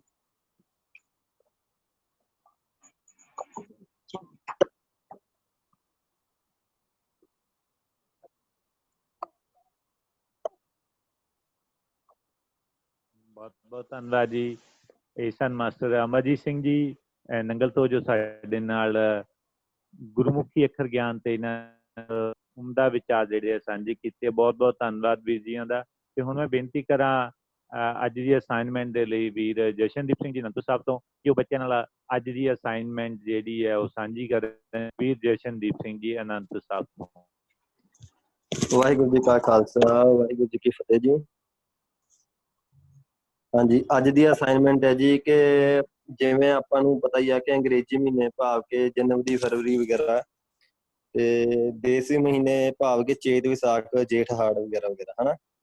ਤੇ ਇਹਨਾਂ ਦੋਨਾਂ ਕੈਲੰਡਰਾਂ ਨੂੰ ਆਪਾਂ ਕੰਪੇਅਰ ਕਰਕੇ ਇੱਕ ਚਾਰਟ ਬਣਾਉਣਾ ਆ, ਜਿਸ ਵਿੱਚ ਇਹ ਦੱਸਣਾ ਆ ਕਿ ਅੰਗਰੇਜ਼ੀ ਮਹੀਨੇ ਦੇ ਹਿਸਾਬ ਨਾਲ ਦੇਸੀ ਮਹੀਨਾ ਕਦੋਂ ਸ਼ੁਰੂ ਹੁੰਦਾ ਅਤੇ ਅੰਗਰੇਜ਼ੀ ਮਹੀਨੇ ਦੇ ਕਿਹੜੇ ਮਹੀਨੇ ਦੇਸੀ ਦਾ ਕਿਹੜਾ ਮਹੀਨਾ ਆਉਂਦਾ ਵਾ। ਮੈਂ ਰਿਪੀਟ ਕਰ ਦਿੰਦਾ ਜੀ। ਇੱਕ ਤੁਸੀਂ ਚਾਰਟ ਬਣਾਉਣਾ ਆ ਜਿਹਦੇ ਵਿੱਚ ਅੰਗਰੇਜ਼ੀ ਮਹੀਨਾ ਮਤਲਬ ਕਿ ਜਨਵਰੀ, ਫਰਵਰੀ ਅਤੇ ਦੇਸੀ ਮਹੀਨਾ ਭਾਵ ਕਿ ਚੇਤ, ਵਿਸਾਖ, ਜੇਠ, ਹਾੜ, ਇਹਨਾਂ ਦੋਵਾਂ ਨੂੰ ਕੰਪੇਅਰ ਕਰਕੇ ਇੱਕ ਚਾਰਟ ਬਣਾਉਣਾ ਆ, ਜਿਹਦੇ ਵਿੱਚ ਇਹ ਦੱਸਣਾ ਆ ਕਿ ਅੰਗਰੇਜ਼ੀ ਮਹੀਨੇ ਦੇ ਕਿਹੜੇ ਮਹੀਨੇ 'ਚ ਦੇਸੀ ਮਹੀਨੇ ਦਾ ਕਿਹੜਾ ਮਹੀਨਾ ਆਉਂਦਾ ਵਾ। ਇਸ ਚਾਰਟ ਨੂੰ ਬਣਾ ਕੇ ਤੁਸੀਂ ਕੱਲ ਸਵੇਰ 12 ਵਜੇ ਤੱਕ ਸਬਮਿਟ ਕਰਵਾ ਦੇਣਾ ਜੀ। ਵਾਹਿਗੁਰੂ ਜੀ ਕਾ ਖਾਲਸਾ, ਵਾਹਿਗੁਰੂ ਜੀ ਕੀ ਫਤਿਹ ਜੀ। ਬਹੁਤ ਬਹੁਤ ਧੰਨਵਾਦ ਜੀ। ਕਰਕੇ ਜਿਹੜੀ ਤੁਸੀਂ ਅੱਜ ਅਸਾਈਨਮੈਂਟ ਦਿੱਤੀ ਹੈ ਇਹਨੂੰ ਗਰੁੱਪਸ ਦੇ ਵਿੱਚ ਵੀ ਸਾਂਝੀ ਕਰਦੇ ਹੋ ਜੀ ਬੱਚਿਆਂ ਨਾਲ। ਤੇ ਸੋ ਇੱਥੇ ਹੀ ਅੱਜ ਦੇ ਜਿਹੜੇ ਸੈਸ਼ਨ ਦੀ ਸਮਾਪਤੀ ਹੈ ਜੀ। ਇੱਕ ਜ਼ਰੂਰੀ ਬੇਨਤੀ ਹੈ ਕਿ ਜਿਹੜਾ ਕੁਝ ਬੱਚਿਆਂ ਦੇ ਸਾਨੂੰ ਫੋਨ ਆਏ ਸੀਗੇ ਤੇ ਟੀਚਰਸ ਨਾਲ ਵੀ ਇਸ ਵਿਸ਼ੇ 'ਤੇ ਗੱਲ ਹੋਈ ਹੈ ਕਿ ਜਿਹੜਾ ਸੈਸ਼ਨ ਦਾ ਸਮਾਂ ਸਾਡਾ 4 ਤੋਂ 5:15 ਤੱਕ ਦਾ ਹੈ। ਉਹਦੇ 'ਚ ਕੁਝ ਬੱਚਿਆਂ ਦੇ ਜਿਹੜੇ ਆ ਪੇਪਰ ਚੱਲ ਰਹੇ ਹੈ ਤੇ ਉਹਦੇ ਕਰਕੇ ਉਹ ਜਿਹੜਾ ਸਮਾਂ ਹੈ ਉਹਨਾਂ ਨੇ ਬੇਨਤੀ ਕੀਤੀ ਕਿ ਸਮਾਂ ਜਿਹੜਾ ਹੈ ਅਗਰ ਤੁਸੀਂ ਚੇਂਜ ਕਰ ਦਿਓ ਤਾਂ ਬੱਚਿਆਂ ਦੀ ਗਿਣਤੀ ਜਿਹੜੀ ਹੈ ਉਹ ਅਸੀਂ ਹਾਜ਼ਰੀ ਹੈ ਸਾਡੀ ਵਧੇਗੀ। ਸੋ ਉਹ ਸਮਾਂ ਜਿਹੜਾ ਰਿਕਮੈਂਡੇਸ਼ਨ ਹੈ ਉਹਨਾਂ ਨੇ ਕੀਤਾ 6 ਵਜੇ ਤੋਂ ਬਾਅਦ ਦਾ ਕੀਤਾ ਹੈ। ਤੇ ਮੇਰੀ ਆਪ ਸਭ ਨੂੰ ਬੇਨਤੀ ਹੈ ਤੇ ਸਹਿਯੋਗੀ ਵੀਰਾਂ ਨੂੰ ਵੀ ਤੇ ਪਿਆਰੇ ਵਿਦਿਆਰਥੀਆਂ ਨੂੰ ਵੀ ਕਿ ਕਿਆ ਅਸੀਂ 6 ਵਜੇ ਤੋਂ ਜਿਹੜਾ 7:15 ਦਾ ਸਮਾਂ ਰੱਖ ਸਕਦੇ ਹਾਂ। ਕਿਰਪਾ ਕਰਕੇ ਆਪਣਾ ਯੈਸ ਔਰ ਨੋ ਦੇ ਵਿੱਚ ਜਿਹੜਾ ਜਵਾਬ ਹੈ ਉਹ ਤੁਸੀਂ ਦੇ ਦਿਓ ਤਾਂ ਕਿ ਜਿਹਦੇ ਤੋਂ ਸਾਨੂੰ ਪਤਾ ਚੱਲ ਜਾਏ ਕਿ ਜੇਕਰ ਜ਼ਿਆਦਾ ਗਿਣਤੀ ਬਹੁ ਗਿਣਤੀ ਸਾਡੀ ਯੈਸ ਵਾਲੀ ਹੁੰਦੀ ਹੈ ਤਾਂ ਇਹ ਅਸੀਂ ਸਮਾਂ ਜਿਹੜਾ ਹੈ ਉਹ 6 ਵਜੇ ਤੋਂ ਸ਼ਾਮ 6 ਵਜੇ ਤੋਂ 7:15 ਤੱਕ ਕਰ ਸਕਦੇ ਹਾਂ ਜੀ। ਕਿਉਂਕਿ ਬੱਚਿਆਂ ਦੇ ਜਿਹੜੇ ਐਗਜ਼ਾਮ ਹੈਗੇ ਆ ਉਹ ਚੱਲ ਰਹੇ ਹੈ ਤੇ ਜਿਹਦੇ ਕਰਕੇ ਕੁਛ ਦਿੱਕਤ ਸਾਨੂੰ ਜਿਹੜੀ ਹੈ ਆ ਰਹੀ ਹੈਗੀ, ਜਿਹਦੇ ਕਰਕੇ ਬੱਚਿਆਂ ਦੀ ਗਿਣਤੀ ਜਿਹੜੀ ਘਟ ਰਹੀ ਹੈ। ਸੋ ਉਸ ਨੂੰ ਮੱਦੇ ਨਜ਼ਰ ਰੱਖਦੇ ਹੋਏ ਜਿਹੜਾ ਅਸੀਂ ਇਹ ਫੈਸਲਾ ਲਿਆ ਹੈ ਕਿ ਅਸੀਂ ਬੱਚਿਆਂ ਤੋਂ ਰਾਏ ਲਵਾਂਗੇ, ਸਹਿਯੋਗੀਆਂ ਤੋਂ ਰਾਏ ਲਵਾਂਗੇ ਕਿ ਜਿਹੜਾ ਅਸੀਂ ਸਮਾਂ ਹੈ ਉਹ 6 ਵਜੇ ਤੋਂ 7:15 ਵਜੇ ਤੱਕ ਦਾ ਕਰ ਲਈਏ ਤਾਂ ਇਹ ਜ਼ਿਆਦਾ ਬਿਹਤਰ ਹੋਏਗਾ ਜੀ। ਕਿਰਪਾ ਕਰਕੇ ਆਪਣੇ ਸੁਝਾਅ ਜਿਹੜੇ ਇਹਦੇ ਸੰਬੰਧਿਤ ਦੇ ਦਿਓ। ਜੇ ਅਗਰ ਹਾਂ ਦੇ ਵਿੱਚ ਹੋਇਆ ਤਾਂ ਕੱਲ੍ਹ ਤੋਂ ਜਿਹੜਾ ਸੈਸ਼ਨ ਹੈ ਉਹ ਅਸੀਂ ਸ਼ਾਮ 6 ਵਜੇ ਤੋਂ ਲੈ ਕੇ 7:15 ਵਜੇ ਤੱਕ ਚਲਾਵਾਂਗੇ ਜੀ। ਸੋ ਅੱਜ ਦਾ ਸੈਸ਼ਨ ਥੋੜ੍ਹਾ ਜਿਹਾ ਲੇਟ ਹੋ ਗਿਆ ਜੀ, ਉਹਦੇ ਲਈ ਖੇਮਾ ਦਾ ਯਾਚਕਾਂ ਜੀ। ਤੇ ਅੱਜ ਦੇ ਸੈਸ਼ਨ ਦੇ ਵਿੱਚ ਜਿਹੜੇ ਵੀ ਵੀਰਾਂ ਨੇ ਬਹੁਤ ਵਡਮੁੱਲੇ ਵਿਚਾਰ ਜਿਹੜੇ ਆ ਸਾਂਝੇ ਕੀਤੇ ਆ, ਸਾਰਿਆਂ ਦਾ ਤਹਿ ਦਿਲੋਂ ਧੰਨਵਾਦ ਆ ਜੀ।